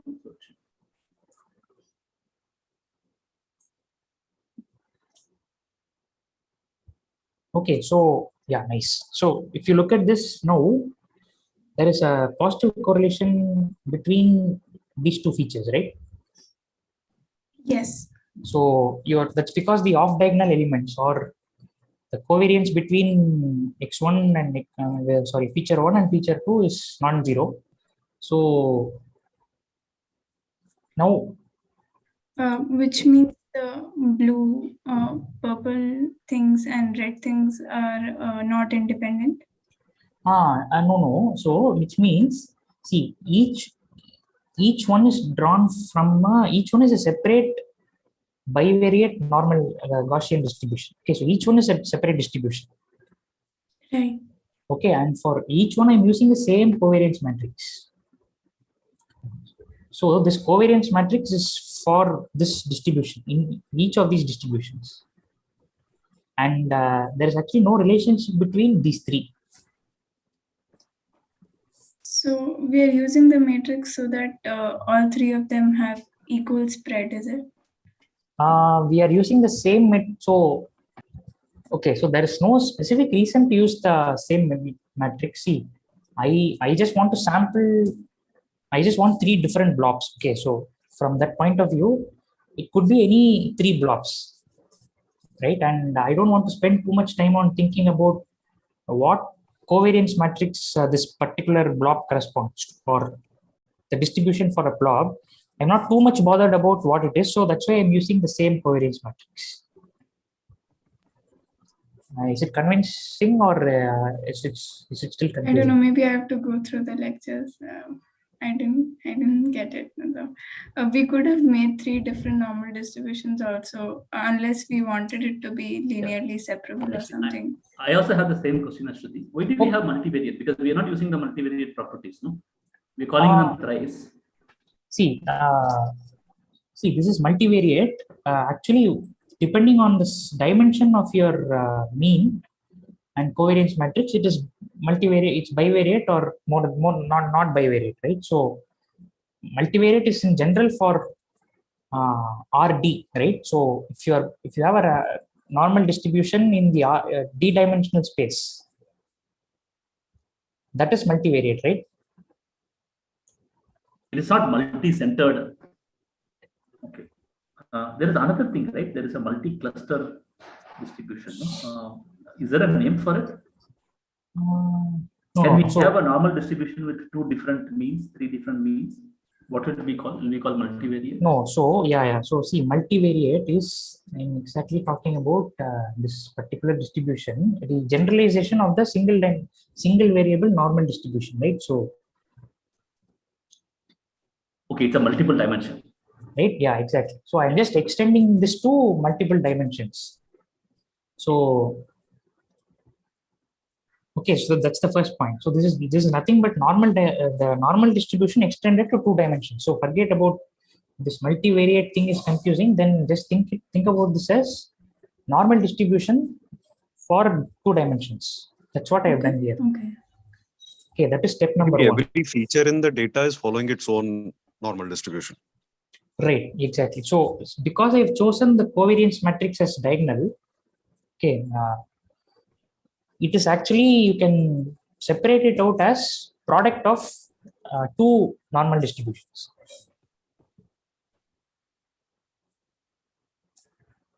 Okay, is that clear? Because that's like important for the naive Bayes part.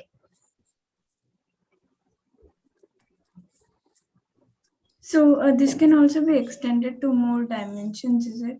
Yeah, it can be extended to any say some d-dimensional space. So if you only thing is that you won't be able to plot and visualize. That's why we stick to 2. There's no specific reason why we are using a 2-dimensional case. Only reason is that we want to be able to plot and see what's happening. That is one thing, but we are using a diagonal covariance matrix for a very specific reason. We want our this conditional independence assumption is there, right, in naive Bayes.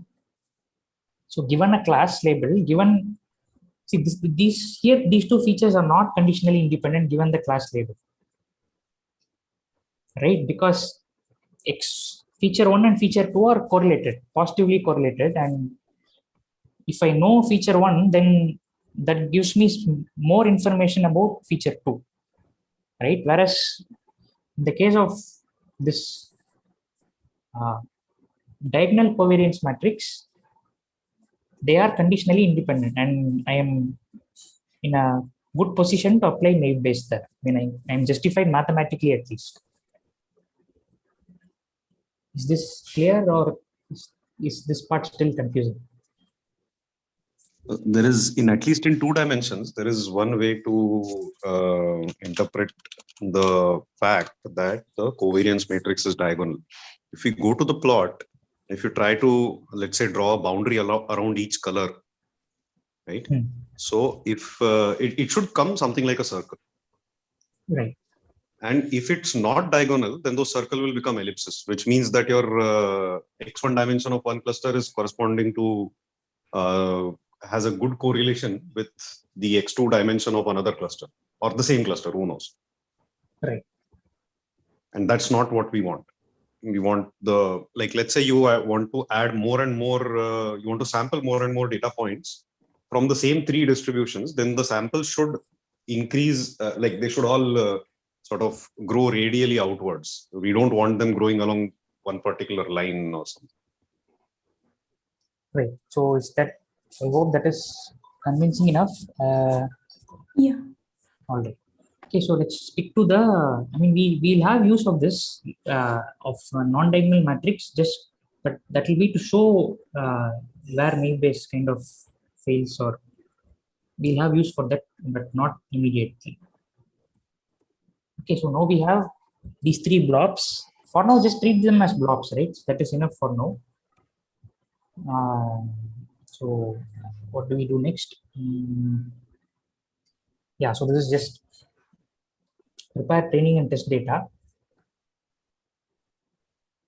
Shall we do that? Again, we have to row stack them, right? Yeah, we have 2. 2 features. What about the labels? Yeah, the whole thing we need to do. So labels. Okay, R0, 1, and 2. So yeah, clear. Okay, so in the interest of time, maybe I will show the code and then get hold of the. This is like standard part, right? I mean, not very. The np.concatenate, that thing works. It's the same as row stack. Yeah, I mean, if you choose axis equal to 0, axis equal to 0 is row stack. Okay. Yeah, if you want to concatenate along the 0 axis, then you can just use np.concatenate. See, this part of the code is very familiar, so I'm not going to spend any time. This also should be familiar now. You are just stacking these 3 arrays, one below the other. So this is just stacking them along the rows. And for the labels, you are just using 0 for x1, 1 plus 0, meaning like label 1, and 2 plus array of zeros, right? So is this line 5 clear what we are doing? Yes. All right. So I hope I have named them correctly. So it is. So in name base, they could be -1, 0, 1 also, right? It shouldn't matter. The labels. This should be distinct. Which one you are saying? The labels. Yeah, they don't have to be positive, right? Yeah. So the label, yeah, there is no per se. So yeah. So unlike logistic regression, you are not going to use the label in any kind of training. You just some placeholder. It can be. Yeah. As you said, it could be anything.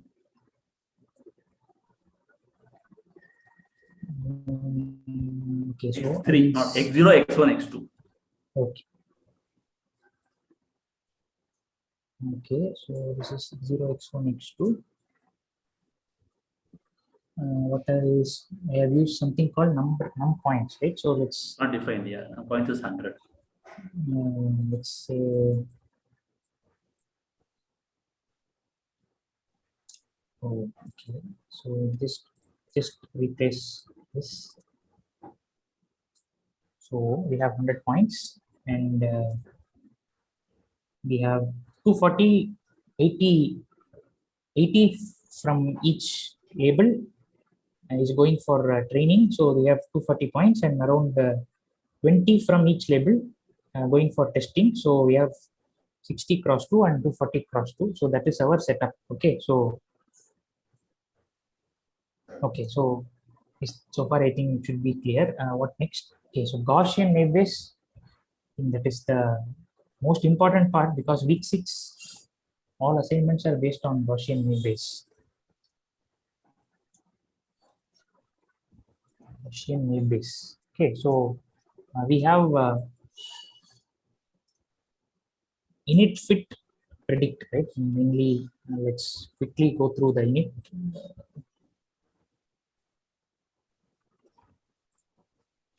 Okay, so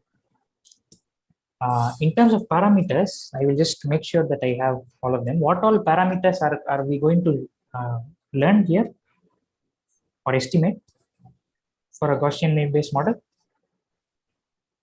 Mean and variance. Okay, so I'm going to learn some means, some vars. What else will I need? Priors. Okay, I need some priors. Oh, quite a few, no? Actually, yeah. Class conditional densities for each feature. Class conditional densities, right? Call it CDF, CD. Right. Okay. All right. So yeah, but the PDF, the class conditional densities, I can estimate it using the mean and Then you variance. can use that with means and vars, yes. Right. So that is let's maybe stick with this. And what else? So what other function do we have? Fit and predict. So okay. So this is the usual x comma y, and predict is some x. Okay. Let's come to predict at the end. So yeah. So how do we fit?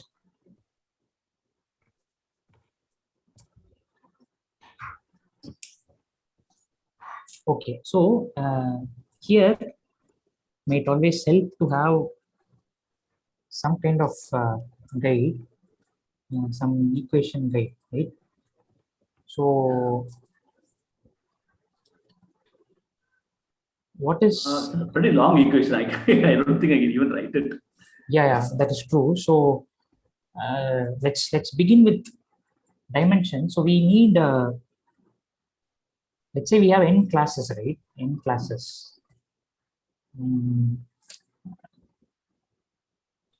So we have, let's list down the variables that we Yeah, so we have 3 classes here. yeah, so we have 3 classes and 2 features, right? There's no 2 dummy features, feature concept here. So 2 features, and samples is 300. yeah. So let's say both of them, all of them put together, we have say 240 training, right? So typically, before we start fitting, let's get hold of these things. So x dot shape will give me 2 values, right? What are these 2 values? 240, 2. And samples. Samples and Features. features. Okay, these are going to be the samples and the features. Okay, right. Now, okay, what next? And classes. Okay. So to get the classes from Y, how many classes are there? How do I do that? np.unique of y. Okay, np.unique of Y. This will give me all the unique classes. How do I get the number from this? Number of Len classes? of class, len of n classes. Okay, I'll put len of Actually, this. there's a return count also, right? From Sorry. there's a return count function, right?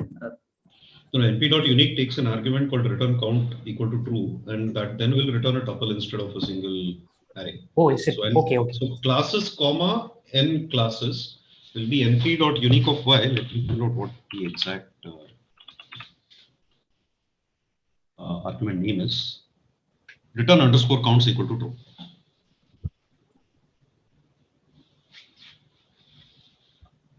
Okay, so if I do this, I will get a tuple of n classes, comma classes, is it? Or classes, comma n classes? Just a second. I think I'm wrong. If Return return count, counts is returning true, the count of each. yeah, each it will actually simply give you the count. Oh, okay. You don't know. No, count of each class is like the pandas value counts thing. It's not.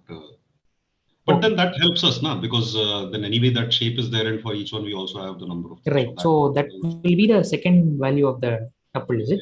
No, it's second. the only value. Sorry, it's not even a tuple. It's the only value. Oh, it's the only value. Okay. Yeah. So this is basically class counts. Okay. So class counts, which is useful. So class counts, and let's say I still need this n classes, so I'll just call this class count. So this will help me estimate the priors, right? So what will the priors be now? Class count divided by occurrence of one I'm class so sorry, divided by n Karthik. classes. I think I'm going back and forth again. The earlier one was right. Oh, is it okay? I'm so sorry. This is a little confusing. So if any extra parameter, it is a tuple actually. Okay, class counts, So, comma n classes, is it? Its values, comma counts. So the unique values, comma the counts for each value, ordered by the same as the first one. Okay. Do we need the? Okay, we don't need the class labels per se. Okay. Unless they are some sort of discrete set of objects or something, but they are just 0 to k indices for us. Okay. All right. So class counts I have by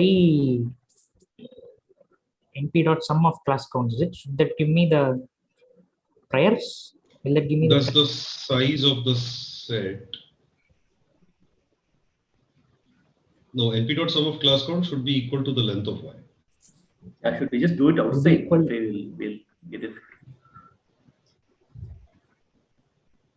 I'm sorry. I'm saying, should we just try this out directly? Then we will get the idea. Right. Okay. So GNB is okay.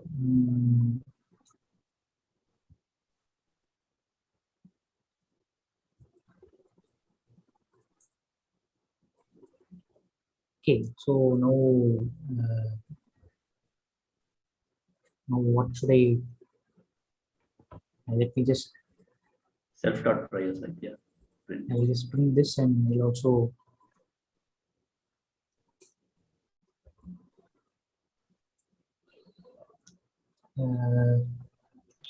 Makes sense. Yeah, this is given the actually the prediction, the probability. This is what we wanted, right? Priors. Yeah. Okay. Looks like a probability, no? Summing to 1. Yeah. Okay. So print line classes. Okay. Maybe we should print the class counts. That will give us 82, 77, 81. There is some difference. I mean, you would have expected to be 80. Yeah. So some random sampling it seems to have.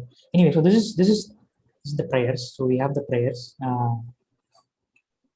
Now we come to the actual means, right? So how do we Means, find yeah. the means? Okay. So for that, I'm just going to follow what is there in SKLAND, because I think that's quite easy. So for each class we have N classes, no? We have that. C in classes. Yeah, so n classes and cross n features, right? So that will be the size of our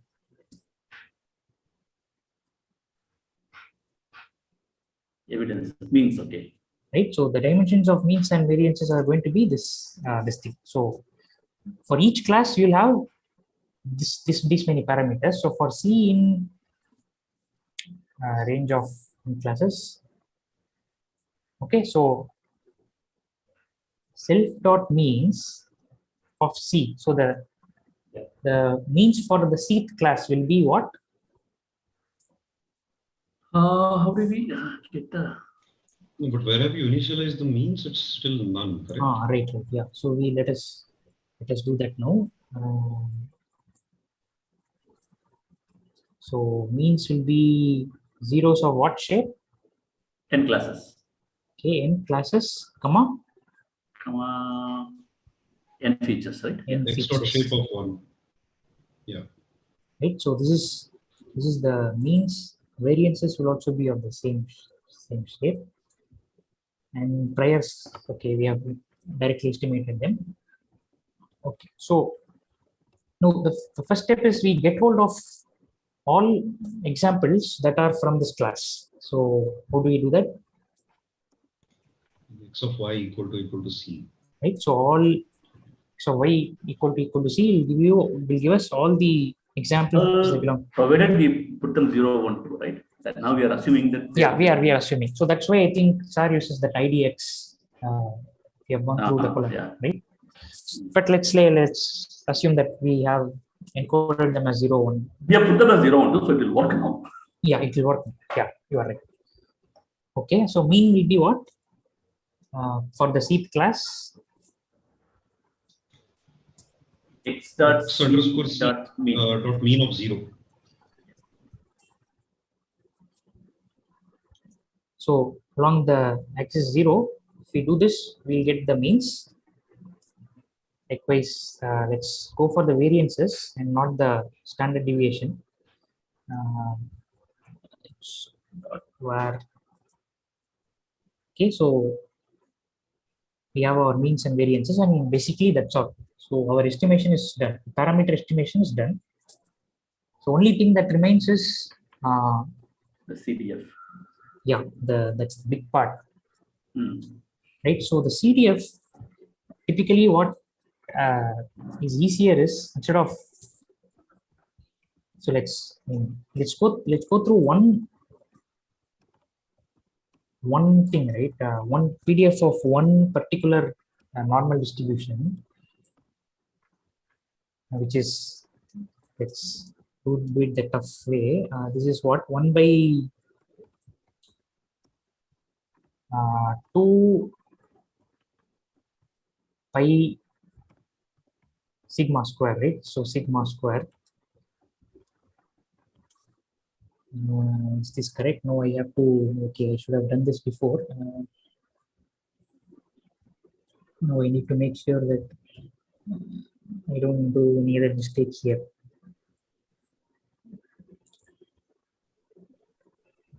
I'm sorry.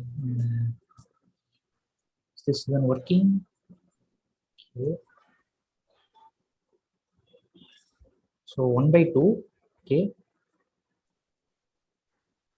This is 1 by square root of 2. Okay. This is pi. 1 by root 2 pi. Okay. Okay. We have 1 by root 2 pi sigma square. So this will be outside. And then you have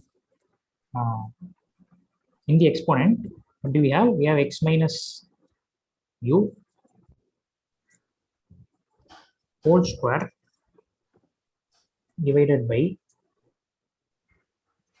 so we have whatever this is sigma square. It should be minus of the exponent has to have a leading minus sign. Right. So we have a 0.5 minus 0.5 x minus mu whole square by sigma square So this could be made a slightly bigger so that we are able to follow what's happening. So is this the expression? Yes. Okay, so what we'll do is we'll go to the log space, right? That will help us significantly in our endeavor. So instead of computing the normal distribution, we'll compute the log of the normal distribution. So what will be this log of? So there are two terms, right? One outside the exponent, one inside the exponent. So what I'm going to do is I'm going to call this log of normal. Okay, and if you pass some x, comma mean, comma variance, I can use the small x. So I'll call the term which is outside the exponent out. So what is the log of that?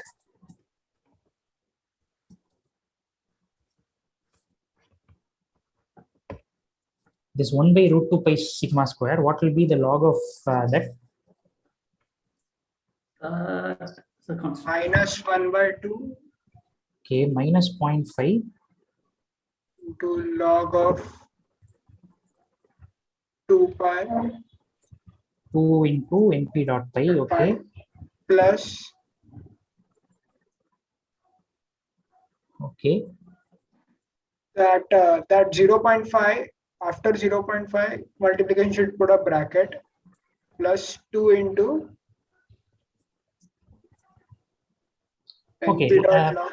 Yeah, so just assume that I am passing the variance, right? So it'll just be np dot log of variance, right? Yes, yes. Okay, so is this correct? This expression? I think so. Okay, so minus 0.5 that goes for everything, and then you have np dot log of 2 pi plus np dot log of variance. Okay, so that is clear. Now the exponent part,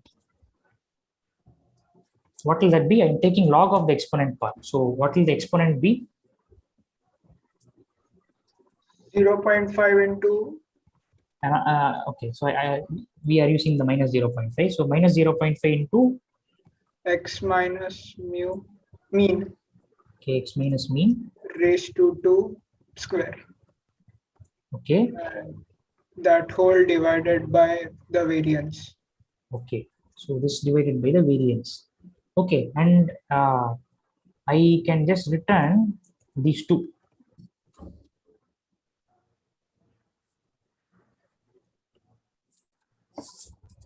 Okay, so now for some shape.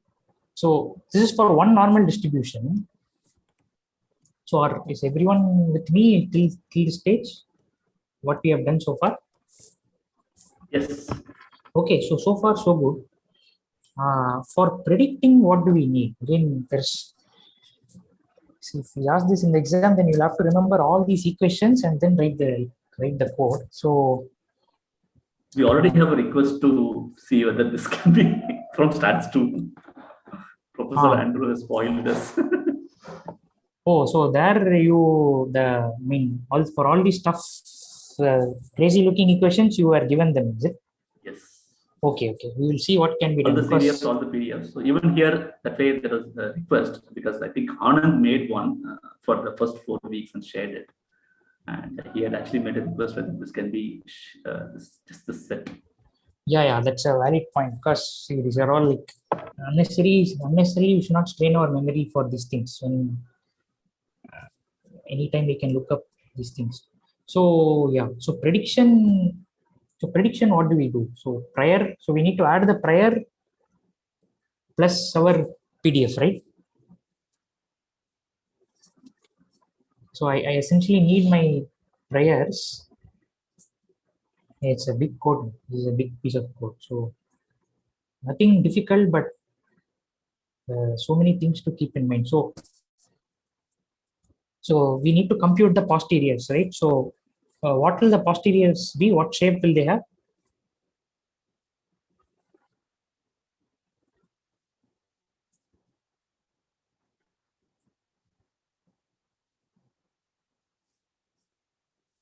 So when you're predicting, you need to find the posterior, right, for every class and every sample.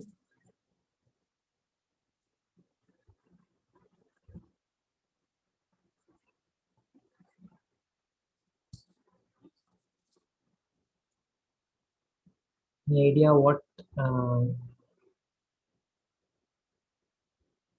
it should be? Okay, so Clicking on mute, I just think will it be a shape of Y, right? No. Sorry, I'm wrong. all right. So it will have. So if you have.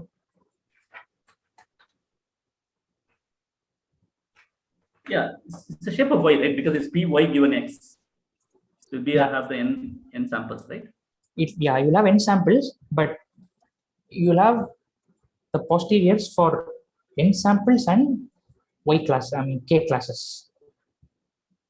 Oh, okay, 3. Okay. Right. So you will actually have this to be n samples, comma N classes. n classes. So I'll just make this instead of passing it, I'll just assume that this is. I'll just make this a. Okay, so that is your posterior. Now posterior, how do you compute you in the log space again? So you go through each class. So for C in range of. So for each class, you compute the posterior of all the samples for that particular class. So you first add the priors.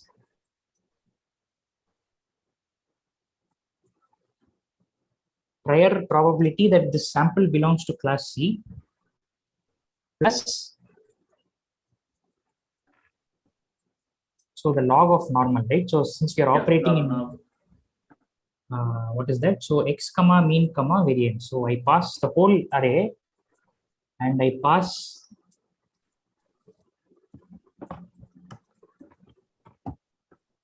okay. So this is like super big piece of code turning out to be.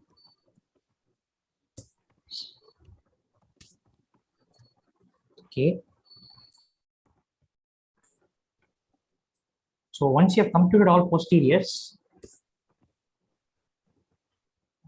what will be your prediction?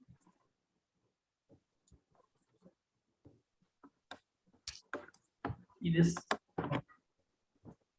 So for each sample, yeah. Yeah. So you have n samples, and for each sample you have k different posterior probabilities. So the prediction will be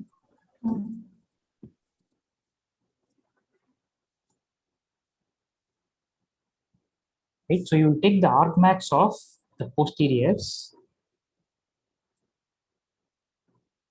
along axis 1.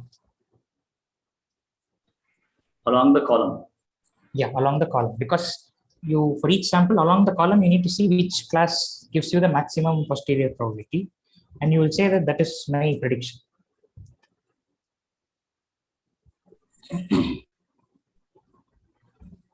Okay, so there's another detail also. I don't know if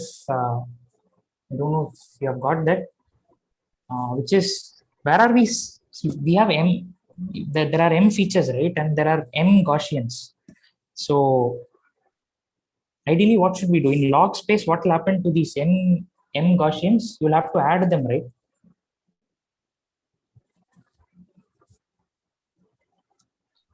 So this is one Gaussian. So there are m Gaussians like this. Okay. So right? Each xi. Okay. Right. So actually, I need to do a sum of these things. Again, along the axis 1, that will give me the sum of all the Gaussians along the feature dimension. So remember that x is of shape n samples cross n features. So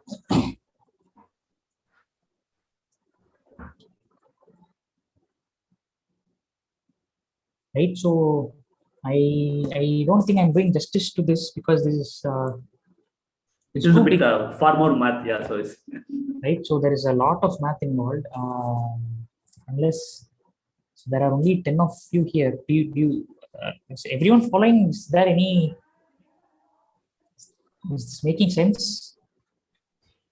the method is making sense, and the fact that the way you started writing, right? So you start looking at fit and see what fits needs. All that makes sense. Just the mathematical equations, I just have to keep referring back and forth. Yeah, so that can be tough. So maybe I'll just go to the finished code, and that's going to be even more tricky. See, it's the same thing, but maybe this will make sense. So it's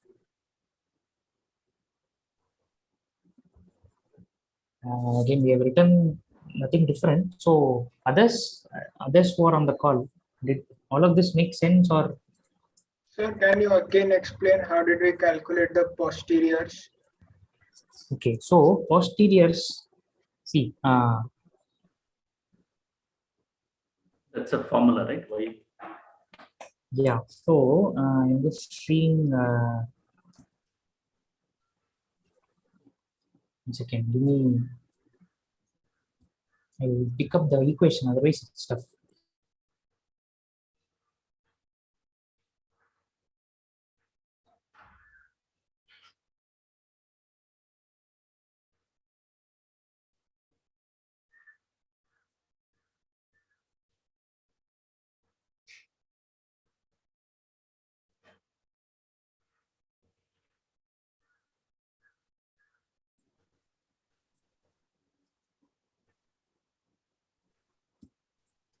So if we go all the way to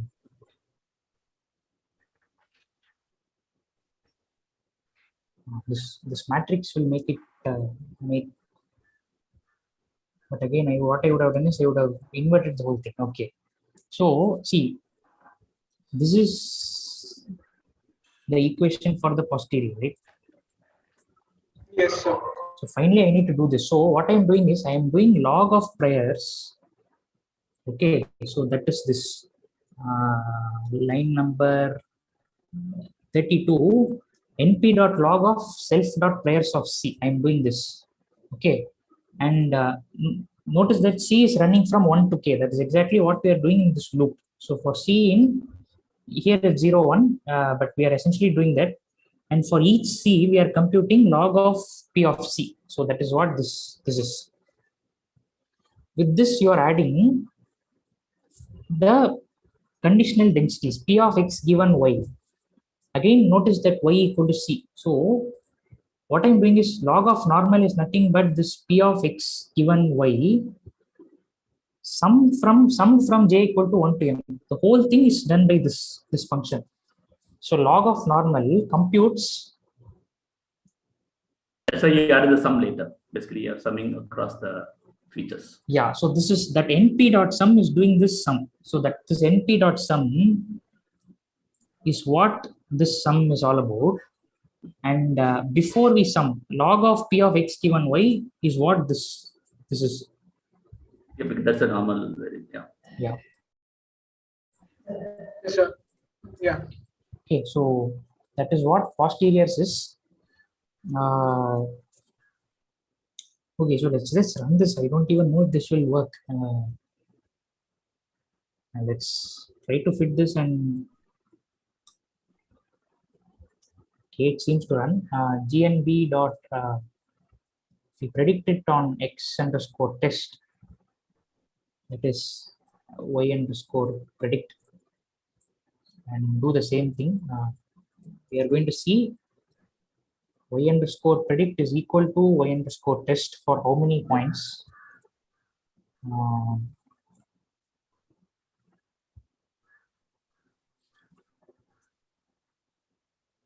Okay, so few points are getting misclassified. So what we'll do is 3 points, right? Maybe. Yeah. So like not 4 points. Yeah, 3 points. Right. So here this green point is there, right? So this Yeah. particular green point is probably the cause for misclassification. Okay, so there's one more thing which I wanted to, so I'll keep going back and forth. This I'll just show, right? We don't have time to.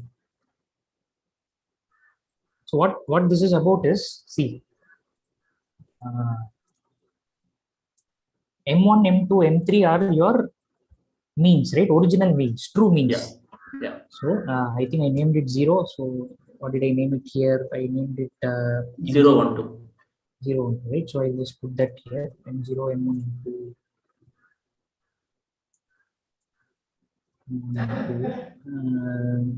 And GNB dot means is whatever I have estimated. Okay, so they'll be blue, red, green. What I have estimated is blue, red, green. Whatever I have assumed is all going to be in black. Okay, so we'll just plot this. Okay, so black ones are the true ones, right? So true means, so if you notice, we are pretty close. The estimated value of the means are pretty close to the actual values. Okay, now, so just one experiment which I wanted to share is what happens if we reduce the number of points. Say I drastically reduce. I am only giving now 10 points totally, right? Not even for test. This is train and test put together. I have 10 points. So the difference could go up because the small noise will. Right, exactly. So we'll see how far away from the black dots this is. Okay, so you see that there is a significant shift, but it's still doing pretty well, right? So why is it better for the highest class, that class 2? Class 2, right? Okay. Maybe boundary. No. Yeah, why is it good for the? Right. I actually don't have an answer. I don't know why. I don't see why it should be doing better. Actually, there doesn't seem to just probably just doesn't have that overlap here. Most of them Right. are in the thing blob, right? You can put a blob easily. Right, right. See, if you put a line here, the orange point gets misclassified, but all the greens are correctly classified. Right. So this is one thing I wanted to show. The next, the last point regarding this is, see, let me come to this. Let me once again run the predict and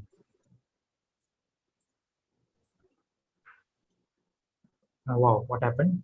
Did I miss something? Oh, okay. I think I missed this.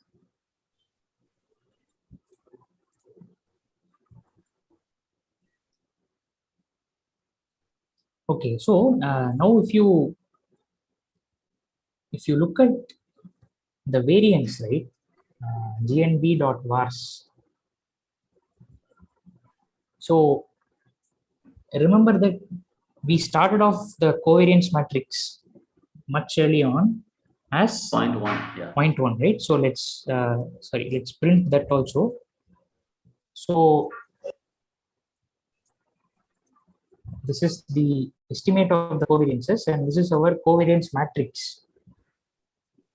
So notice that they are all pretty close to the actual variances, right? This is not the off diagonal terms; these are the diagonal terms.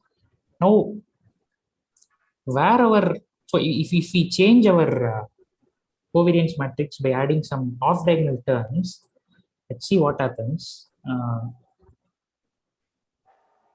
So you see this kind of distribution. To train this, You should make it better, right? That was my guess. Okay. See what happens is our variances are still correctly estimated. Yeah. But where we'll fail and where the whole model will fail is that if Gaussian naive Bayes still thinks that the P of x given y is having diagonal covariance. Independent, yeah, basically reasonably independent, yeah. Right. So it still goes with that assumption. So even though we are able to classify it well, our actually the values seem closer. Right. The means. Yeah, means seem closer, but if you are using Gaussian wave base with the sense of modeling the data correctly, then no, right? So it is, if you sample from this Gaussian wave based model, the P of x given y, you will see that it will come up with a nice round blobs, whereas the actual distribution is something more elliptical like this. Okay, so I think we have lost most of them. Only few brave souls are still there on the call. All right, so that is mainly what I wanted to show, and yeah, so that is the, I think that's where problem 2. And what is problem 3? You mentioned. Yeah, problem 3 is problem 3 is this one, where so it's roughly about different decision. This part. Okay. Yeah, maybe I'll quickly go through. So I mean, no great learning per se from this, because I didn't know what to exactly. I wanted to share this. How do we get hold of these this map? Okay. So maybe just one thing which is useful is if you look at not something complicated like log, but simple parabolic decision boundary, right? Something interesting happens. See, circles, the demo, he used circles and that came out perfect. Right. So I want to ask the question, is an exponential or a parabolic more difficult than circles?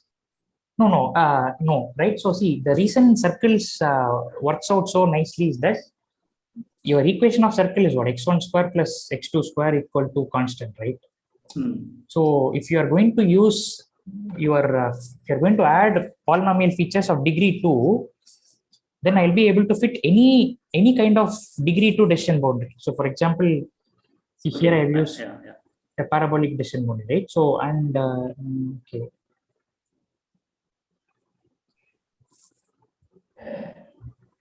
So I'm using a different endpoint, so it will be easier to. So basically, what I'm doing is I have a decision boundary, and then I'm all that is above that I call it class 1 or class 0. Below that, some other class, and the logistic regression model that we trained is the same thing. That we wrote is the same thing. Only change is that you're using polynomial. Yeah, I'm using this pre-process. Yeah, so I'm using the dummy features, current matrix, and then x1 square, x2 square, x1, x2. Both, okay, all three. Right, and since I have added more features, I'm just introducing one regularization rate. And if we train the model, so it takes more epochs first. Yeah, it takes little more because this is,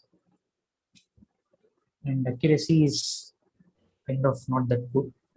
But what is the? Oh, he didn't get it right. Yeah, it didn't get it. The parabola. Yeah, it's so. See, you maybe I'm missing out on a few things, but typically you will expect probably the regularization rate is too high, right? So if I wherever I'm training the model, I don't need a so log reg. Oh no, I'm not even using regularization. That's 0, yeah. Okay, I don't know. Okay, I'm using a horrible learning rate. So can use a better learning rate. But probably that is also too high. So that's why I stuck to. So this needs, I think we need to spend more time and